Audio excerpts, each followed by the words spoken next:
That was so controversial. Sir. Sir!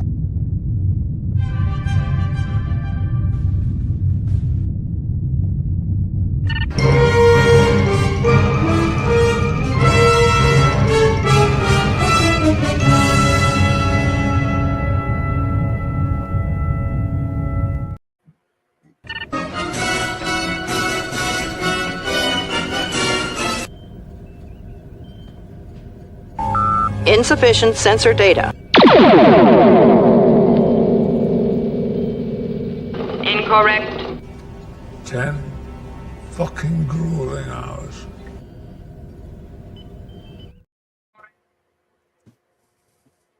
Hello, everybody. Welcome to Saving Star Trek. It is your buddy Admiral Teag, and here with me is Sean Carter, JT Kirk, Resolute Germ, and Radioactive. Wes Cagel's out there somewhere with a pass, and we just watched the worst episode of New Trek since the last episode of New Trek, and it'll be the worst episode of New Trek until the next episode of New Trek. We have maintained that now for something like 20 straight episodes of New Trek. So let me begin.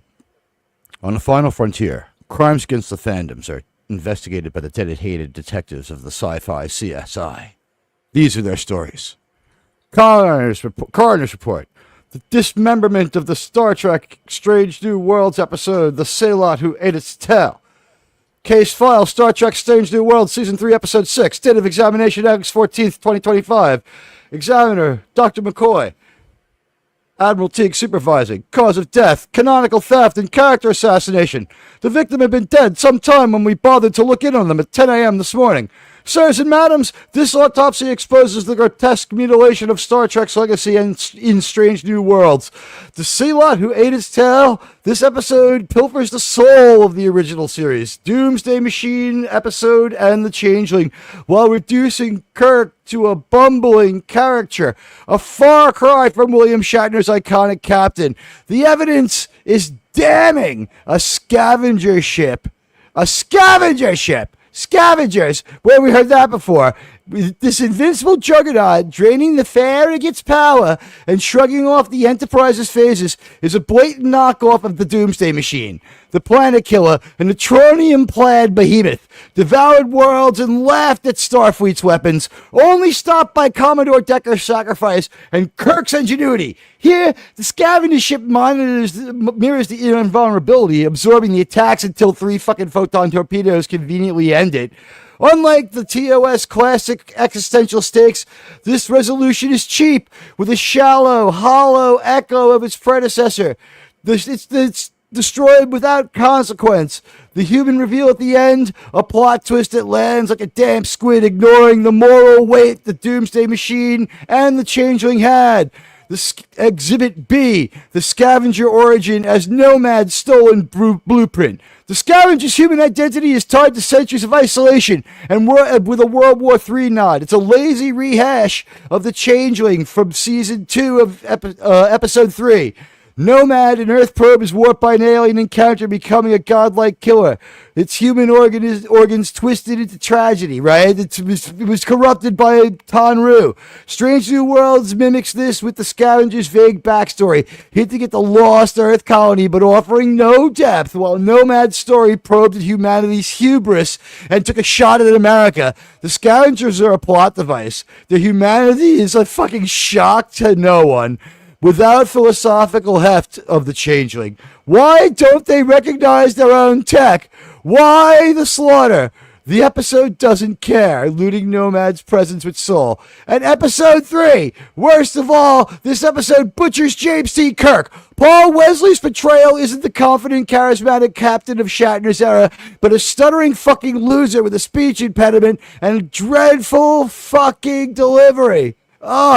People. Far from the decisive leader of the original series, this Kirk is a hesitant wreck, needing Spock's pep talks and a strong women like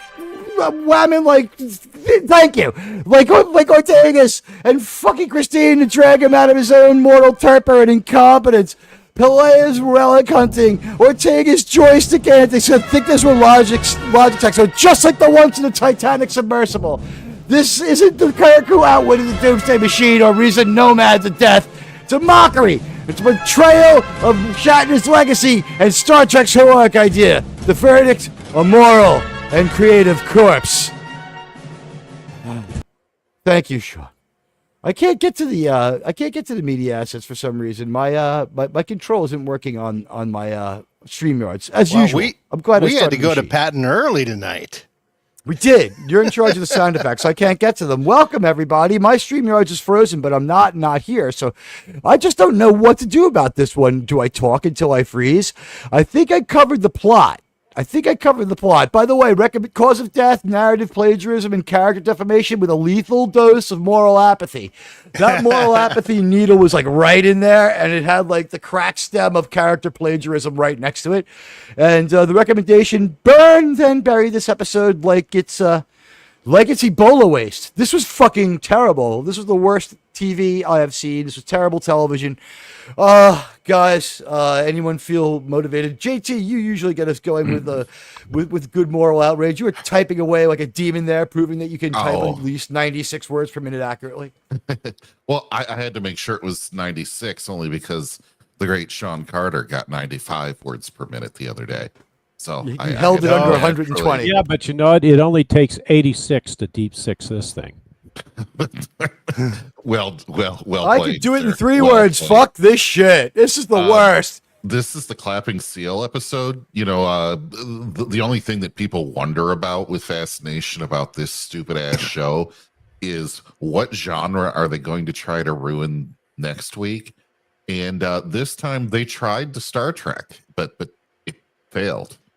I don't mean like do something new, because of course everything was appropriate here, but they managed to not only ruin Kirk and everything about him, because they've already gone after Bill Shatner and Gene Roddenberry in this show. Bill Shatner laughed them off. He laughed them off a couple of years ago. And guys, if you can, watch the browser open and tweet out that we're live. I know Strange New Worlds is a hard sell, but you know what? This is therapy for us. What else did they do? What other moral pitfalls did they do this week? The men were all rescued by women because men are completely helpless all by themselves. Men naturally fold under pressure. They're the weaker of the two sexes. That's proven again and again in this episode. They really let's see. What other moral failings did they have? Space communism is good. Capitalism. They weren't gay enough this week. That held them back. If they'd been gayer, they would have had more success sooner. It seems. That's like else? Part of the show. White men evil. America evil. Elon Musk evil. I'm trying to look up right now when this episode was written and filmed, because I feel like it might have been October, November of last year, something like that. That's what this feels like. Buddy, you've got a pass, by the way. When we wrap up the Doomsday Machine stuff, if you want to beam over, or the Trash Day Machine, as I call it, if you want to beam over and talk a little bit about the Otoy stuff that you saw, there's 5 or 6 new Otoy documentaries. So there is some good news in the Final Frontier. I love seeing all the patents out there. Let's see who we got in the chat. Something tells me we'll pick a lot of this up in rewatches. I don't see myself making a video essay on this one, so this will probably do all right if we can keep it under 2 hours, 20 minutes, which I think should be fairly easy. Hello, Gavin. Hello, Radioactive, who is both here and in the crowd. Hello, Buddy Hepburn, who has the coordinates to beam over if he wants to talk about Otoy in a bit. Hello to JT. Hello to Sean. Hello to Radioactive. Hello to Wes Cagle, who also has a pass. What can I tell you, man? This is it. This is the entire fandom for this show. People hate watching it because they think it's a piece of garbage. We're here shining a light on it to make absolutely sure that no one makes the mistake of letting Alex Kurtzman continue on with New Paramount. We have no pull at the corporation, and we are. I looked this up. Do you know what I am? I'm a microcaster. An admiral. And a microcaster. Tony's still a nanocaster. Tony needs 300 more people to make it to microcaster. I've made it to microcaster. Take that, Stark of Iron. It's the size of the cast. It's how you use it. Right. I just saw my doctor about some pills that will help me perform even after watching Star Trek Strange New Worlds. Sean had the best experience of everyone. Sean decided not to watch the episode, and I just I didn't decide not to. I ran out of day. I had a busy work. it's fine. You know what? Like needing to yawn is an excuse. People were looking for excuses not to watch this. That fourth view today, where I had to put it on If again. I need to yawn, I would just watch painful. the show. It is The whole show. like this show is a lot like being in a very hot car, either in the winter or with the AC off. Just like it's like you're not near the window, so there's like no jet of like putrid hot air to keep you semi awake. This was definitely, and we saw them tee off on our heroes, but this was definitely worse than any other episode yet, and the free fall continues. They have not reached terminal velocity. This show may not have a basement.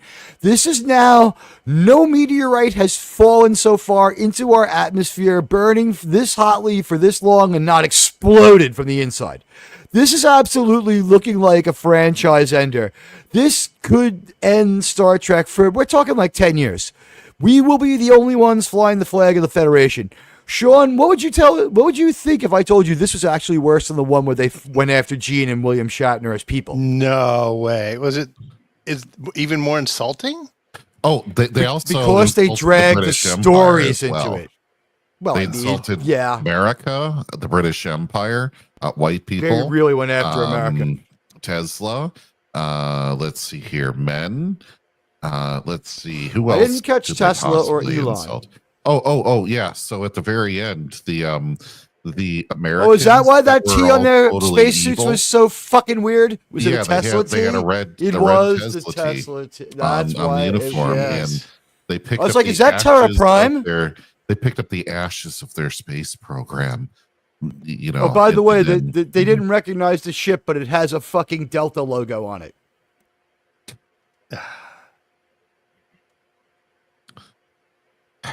Yeah. Wow.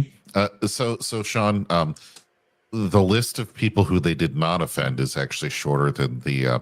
Yeah, it sounds like it. Oh man. But have no fear. Here we go. They had Lieutenant Whitewall haircut. Ask. I feel so bad for Commodore that woman. I really 3-pack do. if she was holding a vibrator, and it was a gold. We have a new telephone angry with a whammon picture this of week. peace. Who the hell We is have a new that? angry whammon this week. It's Captain Just Woke Up. She's a Vulcan who is kind of emotional. She's Captain unable to just contain. woke up. She acts like a human who would rather be. She's actually a going to Romulan, Chipotle actually. for lunch. Yeah, she'd rather be at Chipotle Fucking whore. on this bridge. Fucking whore. I couldn't stand her. She's a strong Romulan Wixman. This to be honest with you, no one said she's Vulcan, but they're really I call them Vulculans, and the derivative chill when I was on her show, like she had like 3 ground rules, like don't go at Scotty too hard, he's too drunk to keep himself together. 2 was no using the word Vulculan. I was like, why? She's like, it's too confusing. I'm like, okay, all right, lose the benefit of that comedy, but Vulculans they are, because is there any difference? It does not matter. This woman is disdainful. We can assume she's deceitful. And later on in the episode, Captain Kirk says he's really glad he listened to her because he wanted to beam down to a planet that exploded moments later. They couldn't tell from looking at it that it was moments away from exploding. Wow. I mean, since when did Vulcans care about their hairstyle like that too? That's I something. think it's like, Well, she looks like Keith Richards Is on it- Exile is on it Main true- Street. Is it true that this type of Vulcan is the most logical and best at math? Well, she's a Southern Vulcan, so that kind of. I just got that. The biggest problem is between the Southern Continent Vulcans and the Northern Continent Vulcans. Yeah. They don't get along well. Yeah. They don't get along well at all. In fact, it's in this movie called Vulcan Do the Right Thing, where you see the the northern continent and southern continent Vulcans arguing over D-sized plasma cells for the portable entertainment system to listen to the logic of Surak. But, Vulcans do the right thing. The Vulcans in the hood are always hard. All right, so this is Captain Just Woke Up. She absolutely fucking hates Captain Kirk. This is what I did. Instead of making a slideshow, I made like a 2.5-minute video. I cut it shorter and put it to Jade's Addiction's Idiot's Rule and tweeted that out. So hopefully some of you saw that. Here's Captain What the Fuck. Captain Kirk of the USS British Cigarette Gut is absolutely overwhelmed here that this approaching cloud of fire, very reminiscent of Independence Day, that his captain freezes on his captain, then tells him he's an idiot. They all freeze the fuck up. I think someone might manage to say shields and then get hit by something. Here, Admiral, not to interrupt you, but I just did. Yes. Can I finish? Anyway, that's the power of math, people. I'm sorry if I'm peeking. This was the dumbest thing I have ever seen. Let's go to Resolute Germ, who has been with us since we started this and has said nothing. Are you done vomiting, my friend? Yeah, just finished. I, personally, it kind of balances out. You made us watch another episode of another show this week, and it's hard to tell which one was worse. What was the show that you thought was on the par with being as bad as this? Alien Earth.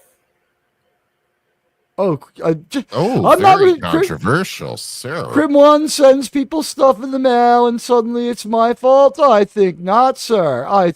Sir, very controversial, sir. Maybe if I leave the stage and come back, I'll be able to use the freaking controls. I don't know, but we'll find out. I wanted to play the sound effect. Sean, could you please have the president scream very controversial? Oh, sure. Yeah. Let's get that. Do. Mr. President is down at the bottom. Controversial. They're all his are at the bottom. He's at the very bottom. Oh, yeah. Sir, that was so controversial. Sir. Oh, sir. Sirs and madams, this was one of the most controversial and stupid. This was not controversial. This was dumb. So this is Kirk's reaction. Everyone on the bridge dies. I guess when you die, you disappear. By the way, if you look right behind Kirk's, his right to our left elbow, you see someone slumped over. That's there's a very, she looks very tired. She needs a nap. She's Latino. Maybe she's from Planet Latin 10. Maybe she isn't. But if she put Hispanic and not Latinx on her thing, I would be pretty sure they wouldn't let her on this show. So I'm guessing she's from Planet Latin 10.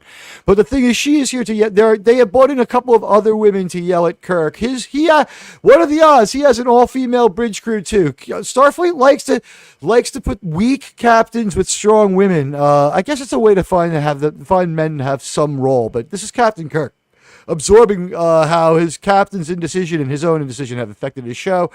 Now, unfortunately, if you notice, I want more shares and likes than SNWS producers. That's not as high of a burden this week. They only made it to 20. I never count Gene Roddenberry. By the way, on this show, I've stopped seeing his name. I think they dropped it. I think he's not a producer anymore. I think at the end it just says inspired by Gene Roddenberry.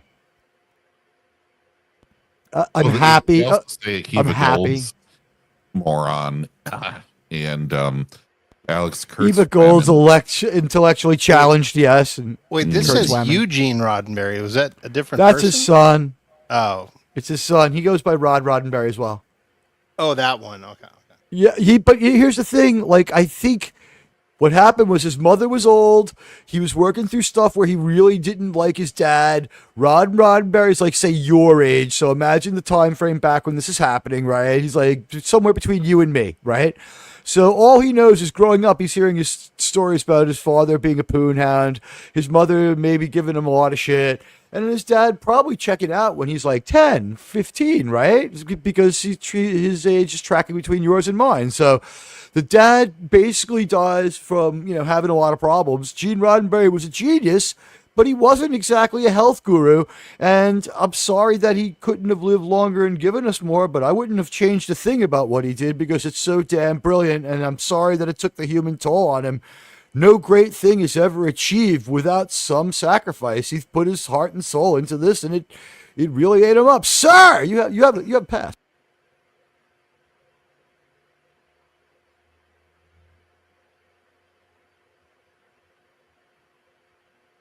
Are we there? Hello? I think we are. Maybe the Admiral just Yeah, did I try?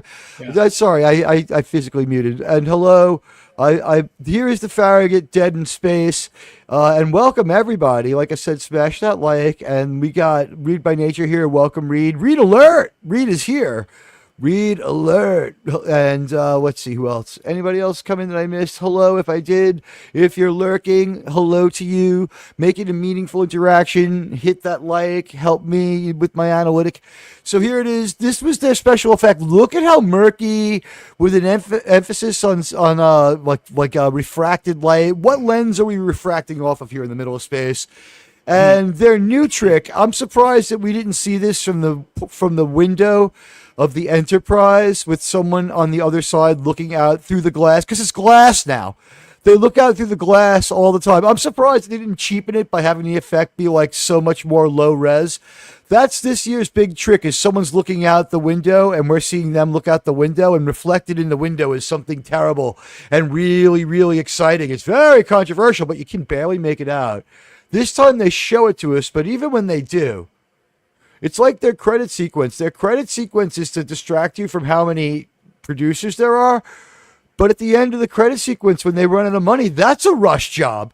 Like the way the Klingon cruiser moves is just weird. Yeah.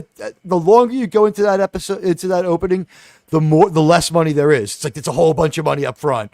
Then it's just like, well, you're not on during a cool moment of the beginning, but we'll leave your name up longer. So, I mean, I don't know what's going on. Gavin! Folks. Yeah. Oh, God. Yeah, we'll get to this. Synopsis first or next? You go ahead, Go ahead, JT. All right. You can hit the timer. So, let's see here. The Farragut runs into a fake doomsday machine. The Enterprise comes in and gets swallowed by said doomsday machine. The Farragut races towards a random planet for no reason. Only to be in the direct path for no reason again. And then it was 2 straight bad guesses by Kirk, and literally anywhere in space he put himself directly in the path of it without power. What are the odds? And the power to go out at that moment too. The odds. 15 minutes is spent making sure that all the men are saved by women on the show, and destroy the entire character of Kirk beyond all recognition. And then at the very end, they use the power of math and luck and the guidance of women to help them win the day. And in the process, you will see that America is bad, the British Empire is bad, white people are bad, men are bad, and you are not any different from your enemy. So remember that is the final message that Pike gives Kirk. And they had to do it as a rug pull. If you wanted, and by the way, no mention is made. Wait, I have to bring this up. This is the score at the end of the episode. All right, this is the score, and this is the built-in lie. This is made like a Bill Clinton campaign speech. You think about the excuse before you write the lie. I'm being serious. There was an escape hatch built into every single sentence he said for 8 years, and he proved it. But with this just. Look at the help they send over to him. They send over 2 women, a freaking Vulculin, and freaking pipe cleaner Scotty, who James Doohan's son, who's an asshole, who's an ingrate. I paid for your fucking college, all right? You motherfucker. I paid for your college. You block me because I said your father played Scotty better. You know what? If someone played my father in a Son of Sam movie because he was on that case, I would compliment them. But if my father was an actor and he played someone and then someone played them again, I would be like, fuck you. No, you didn't capture my father's art. Or he was good, but I think my father was bad. No, he had to say, didn't this guy knock it out of the park and outdo my father? Pipe cleaner Scotty. And is unidentified hurt Asian? Is this Soy Sulu? Soilu? Yeah, It might did he have been not Soilu. identify himself? I think it was Soilu. Real quick, has anyone on this panel ever played the 2000 video game called Star Trek Voyager Elite Force? Yeah, No. I've been playing it on the. Well, I haven't played it in a while, but I did on the Retro Reels So channel. if you ever played that game, that is this episode. Completely ripped. There's one moment of cool CGI. You know it's not true. There's one moment of cool CGI in this. It's okay. Like we've been saying this for a while. It seems like the other people on this show realize it's got the smell on it. So they've got to make good costumes and have good effects and have a good excuse before when this thing comes to a shambolic end so that only Kurtzman goes like reeling off of the Indiana Jones and a Temple of Doom co-opted retasked minecart that we're in every episode. And just let me say right here, as bad as this story was, does anyone else think that the favorite movie of Alex Kurtzilla might in fact be fucking The Fugitive? Because he never ever stops. Harrison Ford sound effects, if you would. He never ever stops with overlapping dialogue where people finish each other's sentences, including last week where. Sorry, Harrison, it's the way it is. Had But a you know what? mechanical arm. It had a bunch of mechanical arms. We'll get to that part, Harrison. I'm glad you brought that up. Find this It was man. basically, you know what? Sorry. We tried to find it. We found a couple of scavengers. No, that's fine. It's addictive. If there's anything to Harrison Ford's success, they had a hypnotic voice. So anyway, like at this point, you know, the two women and the whatever Scotty identifies as in this show, because seriously, we don't know yet. And Ethan Peck, we are up to episode 6. I'm going to say it again. Anybody who disagrees with me, just, chime right in. Ethan Peck is a dumb Spock, but he seems to have, had some kind of a confrontation or said, fuck you, or says that, you guys trashing me will not be as bad as this is for my career. And he's doing what they want, but he is not jumping in there there's been no Freaky Friday episode. And as stupid as Spock is, he hasn't been a jackass. Now, before you leave this shot right here, I Whoa. have a theory Spock, that please. all of the Star Trek uniforms for the Starfleet crew here are actually women's uniforms. Notice Spock is high beaming with Oh God! It's the- He's it's where got his shirt- moves, man. This It's is the where his second time we've shirts seam seen this. together. They seam the men's shirts together like that to make it seem that way. If you look underneath his delta symbol, you can see there's a seam coming out from under his arm, and there's a seam coming up from down below, and they intersect right about Napoleon. So listen, what I'm going to do is I'm frustrated by not being able to trigger my own stuff. So you guys, you take it from here for a moment. I'll be right back. I'm triggered by not being able to trigger things. Those JT, are you not- have the cod. I'm sorry. Those are not. That's not the costume. He's got some man tits. we commented about He's that also last kind of week, buff. Yeah. I think he's kind of His no. We've arms seen him are shirtless. huge. He's kind of big. Yeah. but his arms aren't huge. It's No, he did all. he's doing the He only prison worked on his workout. chest. It may Yeah. be. It may be. The all- shirt's 2 sizes too small. It's all the soy milk he's buying over there at Trader Joe's and Whole Foods. It is the soy. Oh, 5-star Yeah. comment again. I love it. I Just freaking saying. love it. Because he's He's not- probably By the way, eating lunch over there near I couldn't resist a joke on this one. Santa Monica or something. So that's what's going on. But that's a Zulu Nation. Yeah, I couldn't resist. Okay. All right. I There also we have go. some of the loudest shorts you'll ever see today. I was going to say, do we comment on the rest of the ensemble? They're my dad's shorts from the 70s, and I like them. And I can only imagine what it must have been like when he wore them to work as a fucking NYPD detective. Oh, no way. Do you know how many times I walked around with my father and he was wearing these shorts? Okay. With a fucking gun strapped to him. It's like, all right, let's go get the paper, son. Because when you're in the city, he had to, New York NYPD had the strap back then. But, that's so much more interesting. We're looking for reasons to get out of talking about the episode again, of course, because that's what we do. I guess I lost my video. Let me go grab the video file again so you can see the excellent stuff I did. Her hair makes it look like she French kissed a light socket. Uhura's hair is probably messed with. I bet you she has relaxed, straight, normal hair, and they had her with a tied down, like they had her with some sort of wig strapping down her regular hair in the first few episodes as they tried to imitate her last year's look. Her career must have taken off during the long lull. Jerm, you had something to say? The reason why her hair looks like that is they were probably filming episodes back to back, and the next one's going to be a Federation exploitation film. The real reason is that it takes like 3 years between episodes. They can't work up the money to get the cast together on stage all at the same time.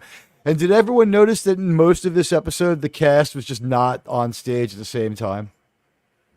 Yes. Oh, yeah, Right? they definitely listen shifts. They never had that conversation between Pike, Una, and Connie. Oh, this one here. No. Freeze this, please. This was the most idiotic freaking view screen, but the conversation between Kirk, between Pike, Connie, and Una was one of the worst filmed, most blatantly doubled, none of the three people were there at the same time things I have ever seen, ending with a standard reaction shot of the three of them looking over at the same time at something that could have been filmed almost at any time. Like maybe they had an inkling they might need it, or maybe they just threw combinations of people together and got lucky in front of a green screen. That's how cheap that was. Did you guys notice how badly doubled so much of this was? Well, I wanted to point out that when we were watching this, on our own before, that I was thinking, and I mentioned it to you, Admiral, sir, that it looked like the discussion here between Pike and Clark was done over Zoom.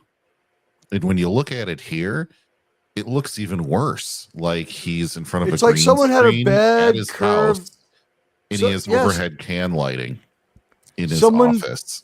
Someone bought like a curved green screen phone or something like that. Someone bought like a bad curved novelty cell phone that's like way too big. It's like my cousin bought this cell phone in Europe. You should see what a piece of shit it is. It's like that's the view screen they have. Their perspective is terrible. As wide as that frame is, there's no one else in it. You would think there'd be some damage control. Like the ship's being boarded. There's no security on the bridge. All we have is where those two ultraviolet lights are, whatever they might be. That's where steam vents up, and it's next to where the fire shoots out every goddamn time. So that's our steam and fire vent. So keep that in mind. Even the content of this, it looks like he has canned lighting in his office, and the light is shining directly down on him, and it looks like a green screen back there. And the way he talks is totally flat. There's no sound effect added in from his ship whatsoever. It is the This is how diffused it is. This is a high res screenshot. It's this diffused when you watch it. You can watch. You know what? If you want to own this, buy it in standard definition.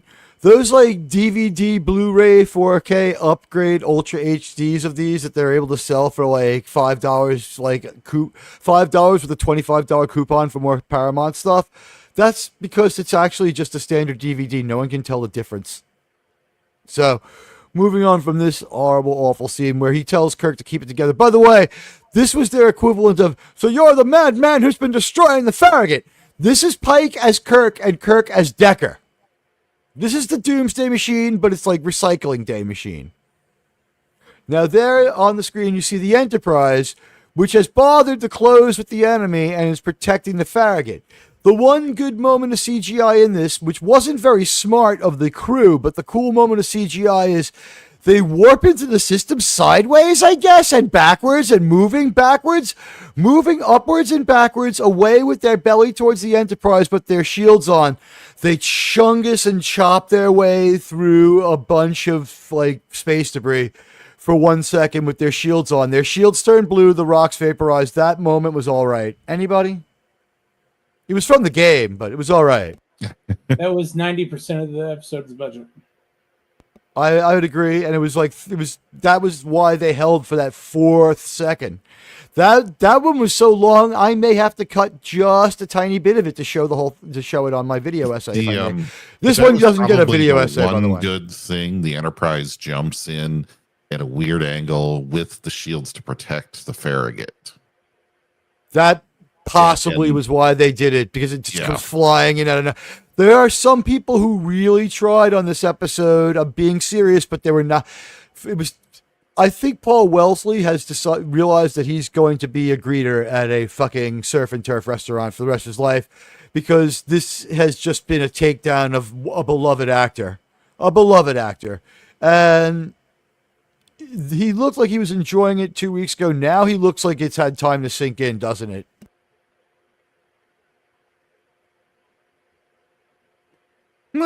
Just about. You're talking about Shatner? I'm talking about with this guy who's playing Kirk now. He seems to have just about finally absorbed the gravity of the lampooning and the he's only like 27 or something like that. I don't want to bag at him totally, but maybe he only realized that it was coming from a horrific place after he did it. Kurtzman's been conning these people for a while. What sucks is they've stayed conned. And I would just like to call out professional actress, all right, Mystique, or whatever it is you call yourself, you beer-gutted, self-centered prima donna. Rebecca Romaine left Stamos for Sambora, now with fucking Wesley's friend from Stand By Me, passed around Hollywood swimsuit model from my fucking office wall in 1987. Listen, bitch, you can't fucking stand up for your fucking castmates.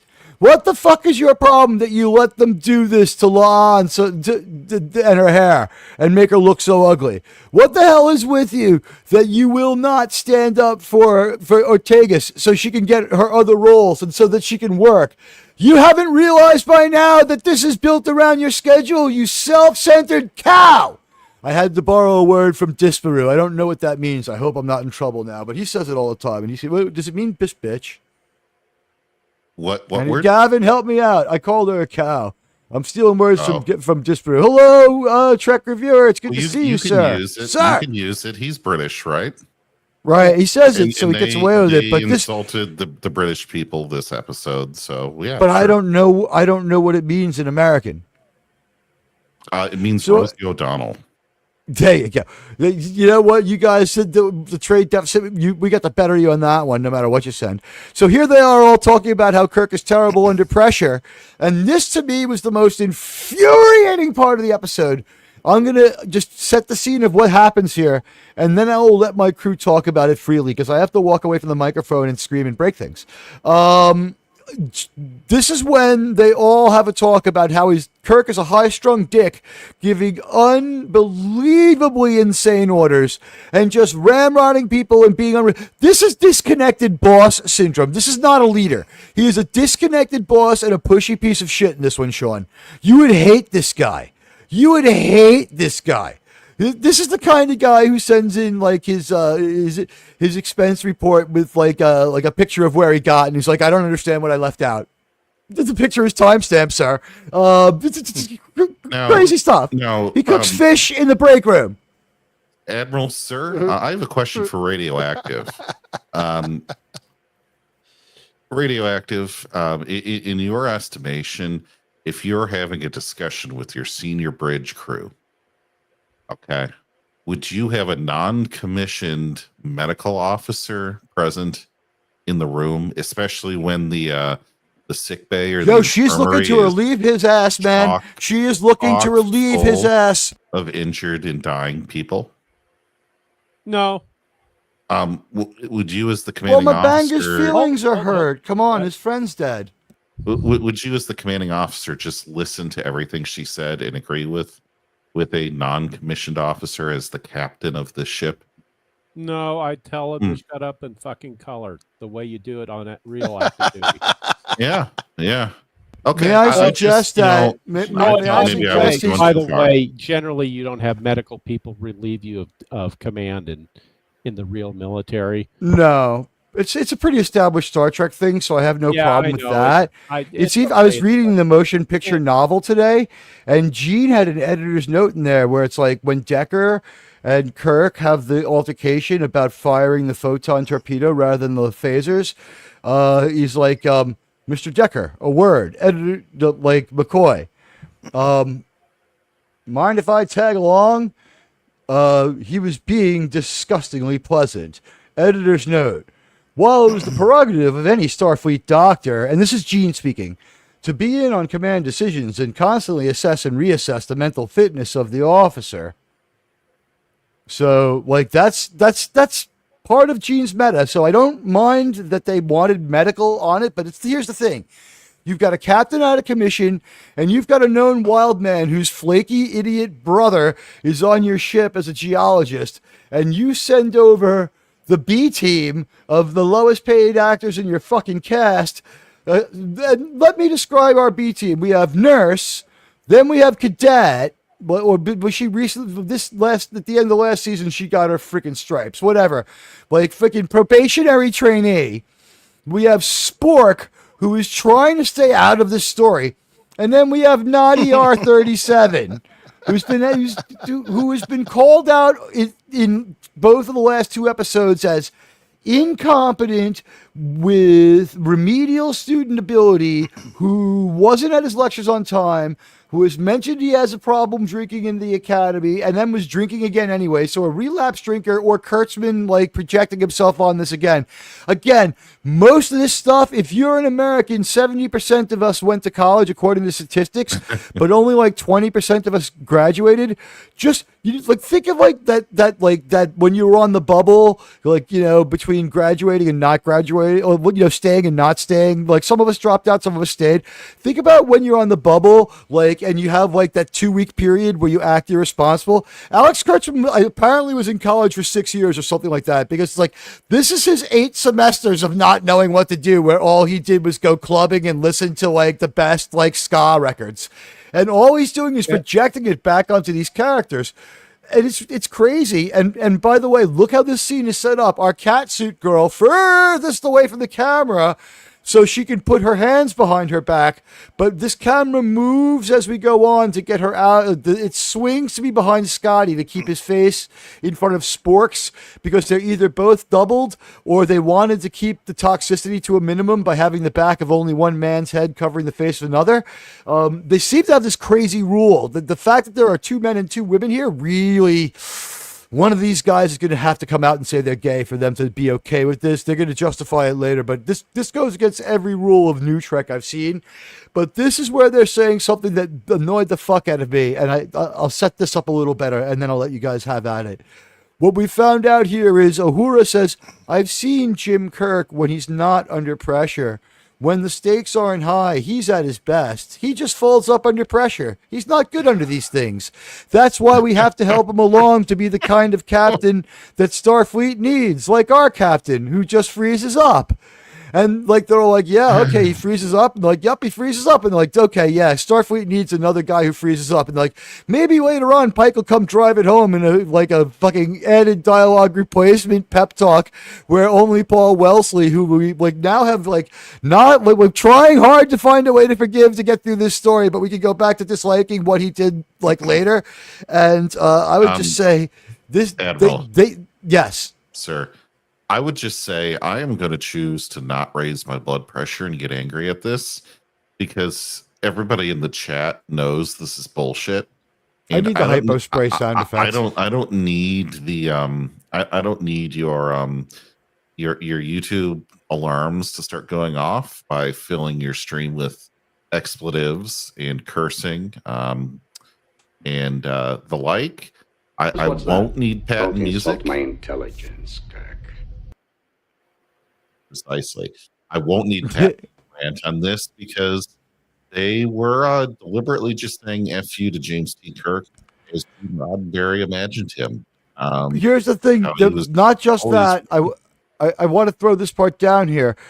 He freezes up and becomes indecisive, though a genius when there's no pressure.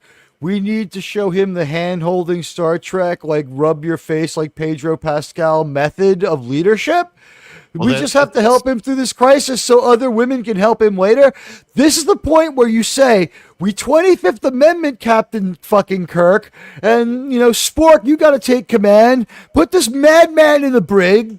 Like, Scotty's saying I can't do it. Spork is saying that this is impossible orders. And Christina said he's mental. Okay? And Nuhura says, no, we have to give James a chance. I've seen him. He's okay when there's no pressure. He's really good at karaoke and he makes funny jokes. It's like the balloon animals he made at the ground. The level of competence. This is the point when you say this guy cannot rise any higher. And in fact, he's above his grade as exec. He can't be a phaser officer. He can't be a phaser officer. He cannot be in charge of phasers. He would never have made it past ensign. He would be kicked out of Starfleet at this point if he had made it out of the academy. He also says that he knows he's not qualified for the chair. He just wants to do it so he could say he did it first, and that's why he just keeps taking chances. Yep. Sean, the planet exploded minutes after he demanded they be allowed to beam down. He couldn't tell. I'll say this: at least Christine's hair looks better. Yeah, because it's like months later, it's a different haircut. She had another role, or she had like seriously, you know what happened? They probably cut her hair because she did, and she's a face model, right? And she has very nice shoulders. You can't have, whatever. So that's all you'll see. I think it's like, before we get into United States airspace, you will have a chance to buy jewelry. It is this necklace, and they held it up, and it was a picture of Jess Bush with like a diamond necklace on, because that's the kind of model she is. It's like the Sky Mall will be open for the next hour. It is cash only. There's no taxes. The thing that's funny about this, I guess, the Kobayashi Maru was never a high pressure simulation. Well, these are Kobayashi Maroons. But I want you guys to talk about why this conversation is wrong at its core. They're going to get him past the fact that he's bad with pressure so other people can help him through other situations where he's bad with pressure. He has to be stopped now. You have the floor. So we're not even to the worst part of this yet about how he's degraded. But in this conversation, Amber, I think you are absolutely right. If they sensed that if they lost confidence in his ability to lead or in his ability to command, he should have been gone right away and just said, if you're going to run into your quarters and you can't handle it, we have people here that can. And that would have never happened because he would have just been sitting in that chair every time the captain needed his to go fucking on safe break. space. He had to say that. I have to go to my safe space now. He said that. He said it. But I love that it was Uhura that said we needed to give him another chance. Not Spock. It's supposedly his lifelong friend that's going to give him the chance. Because Spock in Naughty R37 could not be the ones to make the answer up on this. Once again, I'm going to hit on it again, folks. This is the woman that's in charge, whether she's the highest in command or not. Once again, that's who's going to make all the decisions. Strong Wixman. Yep. And you're going to see this another 3 or 4 times in this episode, and you've seen it every single episode before this. The men are weak. The men don't make the decisions. The men need rescue and physical combat. And I don't have a disdain for women at all. But why does Alex Kurtzman feel like he reminds me like a woman? He is the male feminist, the quintessential male feminist. That I have a motto for New Trek. You ready? With women, strong enough for a woman. Not made for anyone. Yeah. Well, this stinks way too much. I don't think you could ever spruce it up with any antiperspirant. It's to a point I'm thinking Kurtzman has a damsel complex. Could you elaborate? He gets off on being rescued. Aha. So to him, a story with a man being rescued is deeply satisfying. That's what I'm starting to believe. It's the only explanation for it happening every single week. And by the way, I had to turn my camera on to fuck off and go over across the room on my couch and smoke a joint and show people how exactly frustrated I am about this whole goddamn thing. That's Fair enough.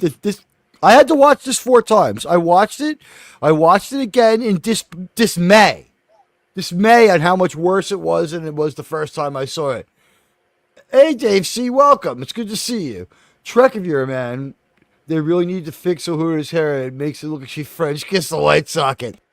Yeah, that's the required hairstyle for a woman of color nowadays. If it's Here's the not thing. 8 inches from her head, it's considered by Alex Kurtzman at least, but I mean, Alex Kurtzman, I think, and what's use the word istophobic, but Alex Kurtzman istophobically last week said that he called up someone just because they were black and gave them that job just because of the way they were born, just because of their race. Hey, Sith Dan's here. Hi, Sci-Fi Sith Dan. It's good to see you. Did I miss anyone else on the way in? Sorry, guys. I'm ranting and raving. Hello, Miss Katonic.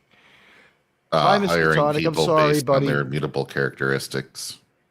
I'm trying, guys. I'm trying. This was the lowest point of my life as a Star Trek fan. This was worse than their singing and dancing episode. This was worse than the takedown episode. They went after one of the stories, and they absolutely fucking destroyed my very favorite Star Trek episode. This was narrowcast at me, and I was fucking angry the whole time.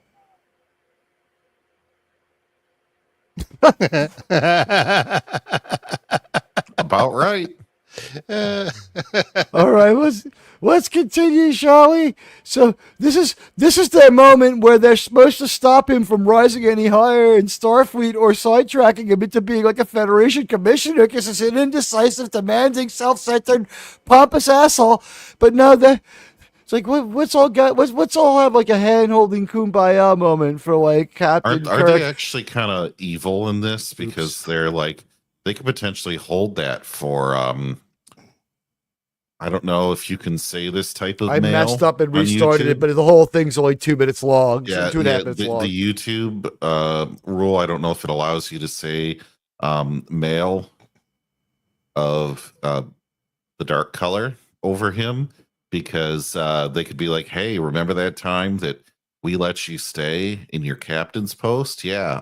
How about everybody else knows this? Oh my God, how many times did Kirk yell at a woman in this episode? 5? 8? Kirk yells at 5 or 8 women. They would not let it go. They had to make him a dick. Everyone just fucking let's skip one, buddy. Everyone just walks around talking about what an unrealistic and horrible human being Captain Kirk is. He's not captain, by the way. He's tracking way behind regular Captain Kirk. He is Lieutenant Commander Kirk. And by the way, we have reached Wrath of Khan stardate because Alex Kurtzman throws numbers at you. And that was something that fucking infuriated me about the beginning of this episode. They wouldn't bother ponying up any money for Alexander Courage's music, so that was nice not to have to hear it when he said it. But Sean, what do you think of this? Listen to this. He goes, First Officer's Log, stardate. What is a stardate anyway? What does it mean? And then he just goes on with his thought without giving it. Oh, he also says he did. in the opening, I thought that space exploration would be fun, but it's really boring. Maybe it would be less boring if I were the one in charge. By the way, they have now flipped the traits of Pike and Kirk from how we were in the menagerie. Pike is ambitious and a go-getter and does the right thing. Although in this, he's a detached, delegating prick because they don't want to pay. Anson Mount is just not getting paid much. Like, he's not around much. And, like, that's why, like, I think Anson Mount is quietly protesting. If in these episodes you go on there and he has to post about it, if you say, "Sir, I didn't mind your performance, but this episode was trash," he won't block you. I've said that like every episode of New Trek ever. He has never blocked me, and like this is the 3 settings of Anson Mount, 4 settings of Anson Mount, because there's 2 shades of one. One is folksy and fun, and that's like 35% of the time. The second part of Anson Mount is, I hate Trump so much that I can't fucking function and I'm an idiot. That's like 20% of the time. It's like nowhere near as bad as Tuvok. Then the other aspect of Anson Mount is, I must tweet about Star Trek. And this tweet comes out with all the passion of somebody like, you know, noticing their favorite donuts are gone at Dunkin' D's and having to pick, or Krispy Kreme, and it's like it's you're not gonna like it. They don't have the Boston cream, so it's like, you know, I don't know. Honey dip, you don't have those either. I don't really care. I'm not even gonna really eat all of them now. I'm just imagining Sylvester Stallone, was it at D&D in that commercial with the donuts? No, the Adam Sandler movie. I didn't see. Is that in Happy Gilmore? Because I haven't seen that yet. No, it's not. Anyway, back to the show. We're gonna. Otherwise, we'll spend all our time not talking about the show. We're still on schedule with this one, so we talked about this one, but I'll just let this run through. This is our damage control crew.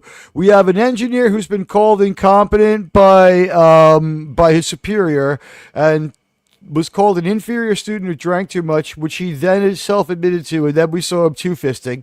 Spork, who is trying to get out of this show with as little career damage as possible, but really looks bad, and he might be letting himself go. He's got some dad bod going on here. Ethan Peck may only look young in the face, but Ethan Peck, we're going to figure, is well advised. We don't know. And is his mother Diane Cannon? No, wait, that was Cary Grant's wife. But at any rate, he's being, you know, like he's trying. He seems like he's trying to hang back and hang out of this. Again, he was like, fascinating. Yes, I agree. Readings are optimal. That was most of his dialogue. And Christine wants Kirk relieved. She's a nurse. She has no authority to do this. If she tried to relieve me and I was Kirk, I would phase her. She shouldn't even be on the ship at this point. She should have beamed over. She's not qualified enough. She should have stayed. Right. She should have beamed back with the casualties, and Mabanga should be there. But Mabanga's back at the ship. They only have 2 people with medical training on the entire Enterprise. It's Murderer and Christine here. And like I was called istophobic I was called istophobic with a hard R, if you know what I'm saying, on Reddit, and I'll take it, and I won't go back at the Redditors too much, but this was the reason. If you watch my last Strange New Worlds video, I just simply lay out the events in order, and it says it's clear that you're biased and that you hate the show and that you are a istophobe. And I said, why? And it's like, well, look at what you said. And I'm like, I didn't put that black guy in jail, make him get violent, beat up the only white person in the show, arm himself and get himself killed for no reason by an over-authoritarian person who could have stunned him. That was Kurtzman. What was I supposed to say? And like, you called him diverse male nurse. I'm like, accurate? That was right? That was the worst part. Not any of the things that Kurtzman did. It was your diverse, mean title. Right? Oh yeah. Saying what it is. He was a diverse male nurse. What's wrong with that? Isn't that supposed to be something that's like we strive for in this show? We had a diverse man in a woman's role. I said everything that's important to the Strange New Worlds people. I point to hypocrisy by the fans of fucking Strange New Worlds. So anyway, this is where they should have cooed him out. You had the words backwards. Nurse of diversity. So anyway, this is where Captain Biden should have been removed, but Kamala here and everybody else decided to stand up for him. I didn't think it was any kind of coincidence that fake Nuhura here is for someone who is called a fake member of something else is a stand-in for someone saying, Captain Biden, I mean, Captain Kirk is perfectly intelligent and absolutely fine. He can do this. And I hear something on the planet's surface. Let me see if I can calibrate it in just right. It's Krimwan. Krimwan, this is your fault. Everything's always my fault, and I laugh with an evil. It's always Krimwan's fault. Let's get Krimwan up there so people can see him. Jason, Sean, you're on the bottom of the totem pole for a little while. It's okay. We'll move you back up. It's all right. It's all right. You are beneath me. All right. Task him, Sean. You task him. All right, I'm tired of looking at moobs here. Look. Have that great look from Yeah, you. we need Look at my another head. slide. He is not in shape, man. Look at like this tummy's coming No around. He's one got really the Pooh here Bear is in belly shape. coming.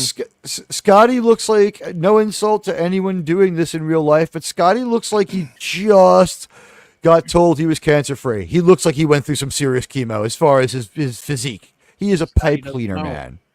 Scotty doesn't know how to work out, or how to act, or how to do a fucking Scottish accent. He's sounding more Irish than Scottish to me every week.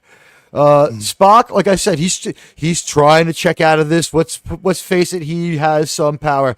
Nuhura, her hair looks terrible, but is repairable for other roles. She said, "Fuck you, I'm not going with that crew cut anymore." That's why her hair had that shower cap, and I think that's why they put that weird cap on Rebecca Romaine. It's like, in the future, women still wear wigs. Like, what is this, the UFO starbase?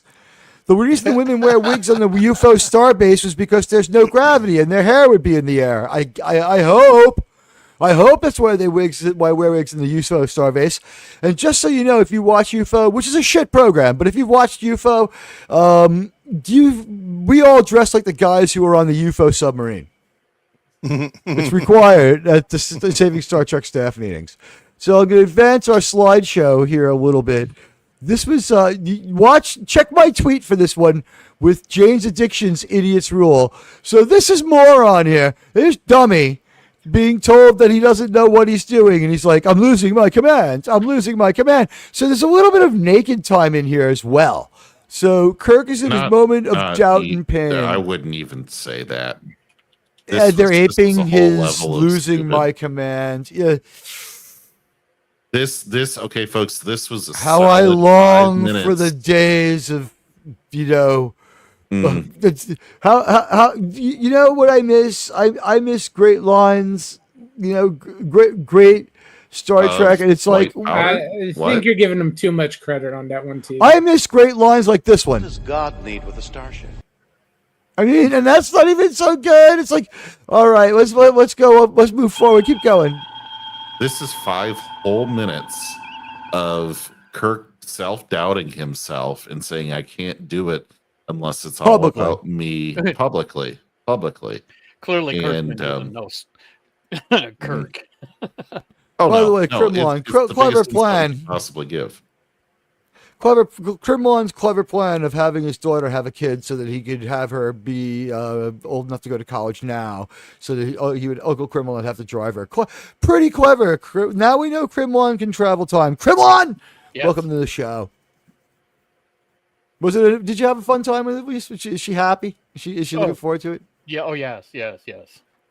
Okay, Hates cool. my guts, but I mean that's every woman. Did the box broke open and you saw the bong? Yeah. Okay, basically. Okay. All right. Well, good luck to her, though. Anyway, this is our soy Kirk. Did you see this episode? Yes, I did. Oh, Krimlon. Give us your thoughts on this one. You can take a minute or two and unfold what it was like to watch this and how you felt. I didn't hate it as much as I thought I would, which actually really surprised me. The fact that pretty much the entire episode was in outer space really shocked me. We're at episode 6 and we're finally getting a space episode. I did have a lot of problems with, I think, what you guys were discussing also about how Kurtzman doesn't even understand any of the characters, let alone Kirk. Making him into a kind of a little bit of a whiny boy there did annoy me. Yeah, even towards the end of the show, with how have you guys gotten that far yet? I don't want to. No, we're There's no spoiling this. Yeah, just go for Yeah, it. I don't like the way they kind of treated Kirk as far as He was so at least this weak. portion of his career where he was really cocky, confident. The self doubt was never there, so I'm kind of not understanding where they see this character. Well, the self-doubt's justified from this Kirk who tried to get everyone killed 4 different times in the backstory of how we got here. Yeah, but I'm just thinking back to even was it the it was one of the which Star Trek movie where he was it the Wrath of Khan? Where he was talking about he got no, it wasn't that one. It was the one where they caught him recorded talking about how he hated Klingons and he always wanted to. Star Trek 6. They killed his son. Yeah, that was 6. Yeah. Yeah. I mean, and he was really old in that one, so clearly, it's never really changed. How is somebody so A-type motivated to be the youngest commander in Starfleet history also have so much self-doubt Exactly. and inadequacy? And also they impulsive, wrote that, not us. impulsive They wrote that. self-destruct impulse. He is trying to self-destruct. He is like, and by the way, if you haven't noticed, guys, from the filthy shirt and the glaring eyes, this week they put a few episodes together. We had elements of the Doomsday Machine, but it was like the Recycling Day Machine or the Trash Day Machine, depending upon how you want to look at it. We had elements. The future's past, basically. Yes. We had elements of Naked Time, at least as far as Kirk's self-doubt. We also had a very different Kirk presented who was impulsive, self-destructive, and almost self-deletional in his desire to do just every goddamn thing under the face of the earth, every single place they went. It's like, if he came to Earth, he'd be like, beam me down on the edge of an active volcano. I want to take a core sample. We might learn something. It's like, there's no, it sounds like the captain was right to only tolerate him, but Captain Karen back here. Also, I just wanted to point out on this that at no point did we ever feel like he was the captain, even when he stepped back out there, because they were like, oh, welcome back, welcome back. Then they spend the entire time arguing with him on the bridge. Yeah, that was strange to me. So anyway, arguing with the captain. Elliot Page here is trying to pull off Scotty. And he does look like Elliot Page. Fucking looks like there's a resemblance. Admiral, sir, I think you're dead naming here. How dare you? No, I'm not. It looks Ellen. like Elliot Page.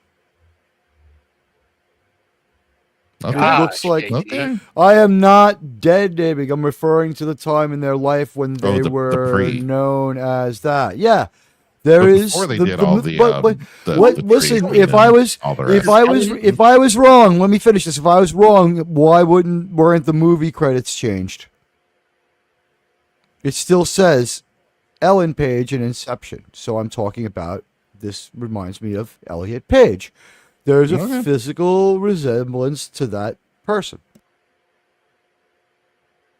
Or something mercurial that reminds me of him. I'll say this does not remind me of Scotty. This does not make me think of Scotty and Christine at all. Anybody? Or Scotty and Nurse Chapel. He's a very effeminate red shirt. Look at his arms. That's a mechanic? I realized he has Scotty arms. Yeah, I realized Scotty 1.0 is not exactly buff, but like by the time he grew into the role, like literally when he's older Scotty, like he looked like a man who would, like maybe someone who like welds like, the axles onto like trains, you know what I mean? Like a craftsman, a workman, a mechanic. He looked like it. It looked like the role. It worked for a bigger guy. This guy, I realize this young naughty R37 here, but this guy sucks and he looks like a British cigarette. And he's unable to come across as competent. His eyebrows are a really strange stylistic choice. Really strange stylistic choice on the eyebrows. This is this is not a bad picture of him. He kind of has the center of the face of Jonah Hill as well. Oh my god! See, Teague, I got mixed up. I Which thought means you were those two referring- people look alike. I'm sorry. I thought you were referring to Manning. Oh no! No. This And I yeah. was Instead like, of that son of a He bitch. does look like that too. I think what Teague's trying to say does. is instead of looking like a diesel mechanic, he's looking. What is that? What is that? Like thing a they keep throwing out on diesel the- bike. Nuts They mechanic keep instead. throwing out on WNBA courts. More than a diesel mechanic. He looks like a diesel bike. It starts with a. Did I D, say that too. correctly? It's that green thing Yeah. that's thrown on the Sometimes I basketball get that. I get the It's B one and of the those D confused all the time. But anyway, so there's diesel bike Scotty. Okay, I mean, maybe I don't know. Actually, he seems like he's a lipstick lesbian. That's Well, the way that's this why I would Scotty make is that presented. haircut. Yeah, with the The haircut. tool they Yeah. keep throwing out on the Everything. WNBA floors that's green. That's kind of resembling an alien. So anyway, here's where Christine is reacting. This is random. This is them reacting to Kirk's plan. Right, and then they start arguing with him. This They is the have no sequence I alternatives didn't. either. Now, I didn't want to do this, but I'm going to point out that this fucking happened, and everyone's going to confirm it because we saw it. This sequence where they do this is built around what happens is Christine at this point has said something, and what happens is Uhura walks in front to block most of Christine's figure because it's terrible. And then Christine, as Uhura walks away, walks towards the wall in the most stage choreography or movement of people on stage we've ever seen. People stand stock still on this fucking show. It's so uninspired in the direction. No one's doing something else. They never put a pad in someone's hand and have them be working. Cup of coffee, Captain Kirk with his cup of coffee. I mean, nothing humanizing at all about this fucking crew. I mean, at this point, like, I mocked Enterprise about how they eat in every episode. At this point, eat. Anything to be real. You are not real people. And I mean, Christine, I mean, the curtains don't match the drapes, and that's fine, but like, you have been taking money for this for 5 years, so I'm just going to say it. Since you don't feel bad about how you look in that outfit, I'm going to say it. Baby, you ain't fucking jogged anywhere but from the set to the fucking buffet table. Get on the fucking Like exercise an bike. HR woman at a corporate building. Ouch. I mean, this Ouch. looks And like fuck you, Kurtzman, for putting the The, beautiful woman in the outfit with only kind of shows off her looks, and the woman with a bad body in the outfit that accentuates all of her flaws and really hurts her. Hit those like and follow buttons if you're just So, getting here. folks, Welcome to all of you. We've been ignoring the B plot this entire time.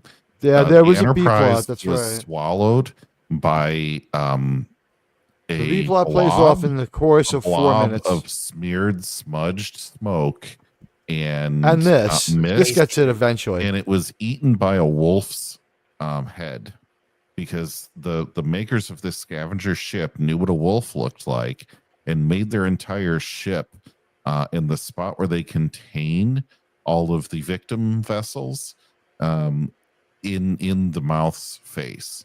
So you see, I thought it or the looked more wolf's like mouth, the rather. space turtle. It looked Mm. like the puppet from the Doomsday Machine Star Trek puppet show that those independent puppet makers are making, and that looks better than this. But To what be it honest, is we'll it never know. proxi- There's too much Vaseline on the CGI. Yeah, we'll lens. never we know know. who we'll never know who the bad guys are in this episode. By the way, one of the things that we realized about this is what they did was they just gave the Doomsday Machine the face of the truck from Maximum Overdrive with a clamping jaw as it chews its way through space, chewing up planets. Someone on Reddit also said, "You're absolute idiot. It's a completely different plot altogether." And I'm like, I'm an idiot, but this is the same fucking plot, which is why I think the mods don't ban me. What's weird is like the mods like DM me that they love the Enterprise stuff, and then they DM me warnings about the Strange New World stuff, which is why I don't want to hurt my analytic by making too many more Strange New Worlds videos. There might be a wrap-up one. At this point, the Enterprise is being taken in by the flying spaghetti monster. Turns out the atheists were right. It's a Pastafarian Revenge Day. It looks more like it's in space dock than it's trapped inside any kind of doomsday machine. There's some talk in there about anti-proton that I think we all know. When they said anti-proton, were you like, Admiral's going to blow his fucking stack when he hears this anti-proton shit? Pretty much. If I didn't know any better, they made this episode just to upset you. And what's even worse is that the people from this stupid freaking StreamYards have moved the video. Oh, here's the video clips. This has really been a nightmare. She was attacked by what appears to be essentially a robot. What did German Sean think? Yeah, right. But I had him here. Look, it's this is one of the things from the Doomsday Machine we've played in almost every episode of this show that deals with Star Trek. Pure anti-proton. Absolutely pure. What did they use to lure in the scavenger? Anti-proton. Anti-proton. Yeah. So they watched just enough of the Doomsday Machine. It's in the first 6 minutes of the episode. Yeah, absolutely pure. From Florida. Absolutely pure. There was something about the quality of anti-proton mentioned in this too. Yeah. Well, they have to get it from Colombia all the way up through, Miami over to San Francisco. Oh, no. That's the fake stuff. Oh. Yeah, that's the fake stuff. I forgot. So then, Great Colombian blend. So here's the stakes at this point in the episode. This is the Enterprise. It's been doing the majority of the work because the Farragut, at least it was mostly destroyed because of the other captain. And Kirk could be said to have done the right thing. But Kirk is going to come to the rescue of the Enterprise and do the right thing. He's going to need a lot of advice from the chicks in the ship, but it's his gut instinct, so the show at least gives him that. Maybe there's a bit of like vaingloriousness in why he wants to do it. It is trapped inside the Doomsday Machine, and these weird umbilicuses are vampiring the starship or some shit like that. I couldn't fully figure it out, but as you can see, most of the inside of the Doomsday Machine is murky and dark or empty. It was a space dock with floating, clamping jaws and ribs. You could see through it. It was so fucking weird. It was the shittiest low-effort monster, and the steampunk's been over for so long, so it the Enterprise attacks it, and it gets kind of grabbed. It has tendrils from the War of the Worlds at Tom Cruise, or Doc Ock's tendrils that come out and grab and clamp things. And of course, Kurtzman is Spider-Man adjacent, so he stole that. And so it's Doc Octopus's arms have grabbed and clamped onto the Enterprise, and that's what's going on in this sequence. So we got to get Kirk to the rescue. The women tell him maybe the best way not to fuck it up, and it looks like shit. Here's Kirk. And they eventually, the ladies have to agree that Kirk's plan is good enough. It's not that it's good enough. It's that this actually comes down to what something Radioactive said. None of them have flag rank, right? I'll get to the radioactive point in a minute, but this is the deal. None of them have flag rank except Kirk, right? He's supposed to be captain. And by the way, our star date last time we got it doesn't have flag rank. That's not well. rank. Right, but here's the thing. Yeah, he give an extra letter in that term, Teag. We could actually, okay. He's bag rank. Ron is absolutely correct.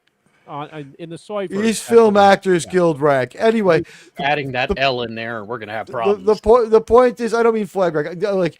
Only Kirk is. Let me put it this way: on this ship, the only person with the right and the authority to be in command under the situation that this happened is Kirk. Now, the budget of the show has made Pike stupider than usual. He has sent over the B team for damage control. Scotty's incompetent. Commodore fucking 3-pack should have been sent over. Right. Because she's genius of Earth and space. And they should have sent over Una because she's magic and she could have hugged some key injured people and gotten key personnel back up and running in 2 minutes. They send over Spork. That's not the worst call, except the show has shown that he makes a lot of mistakes. And welcome, everybody. hit those like and follow buttons. We're loving that you're here with us, and welcome to Sci-Fi CSI.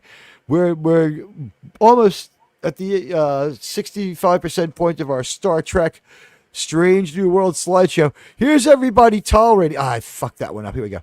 Here's everybody tolerating Kirk. You're gonna love this one, guys. Wait till you see. This is Kirk.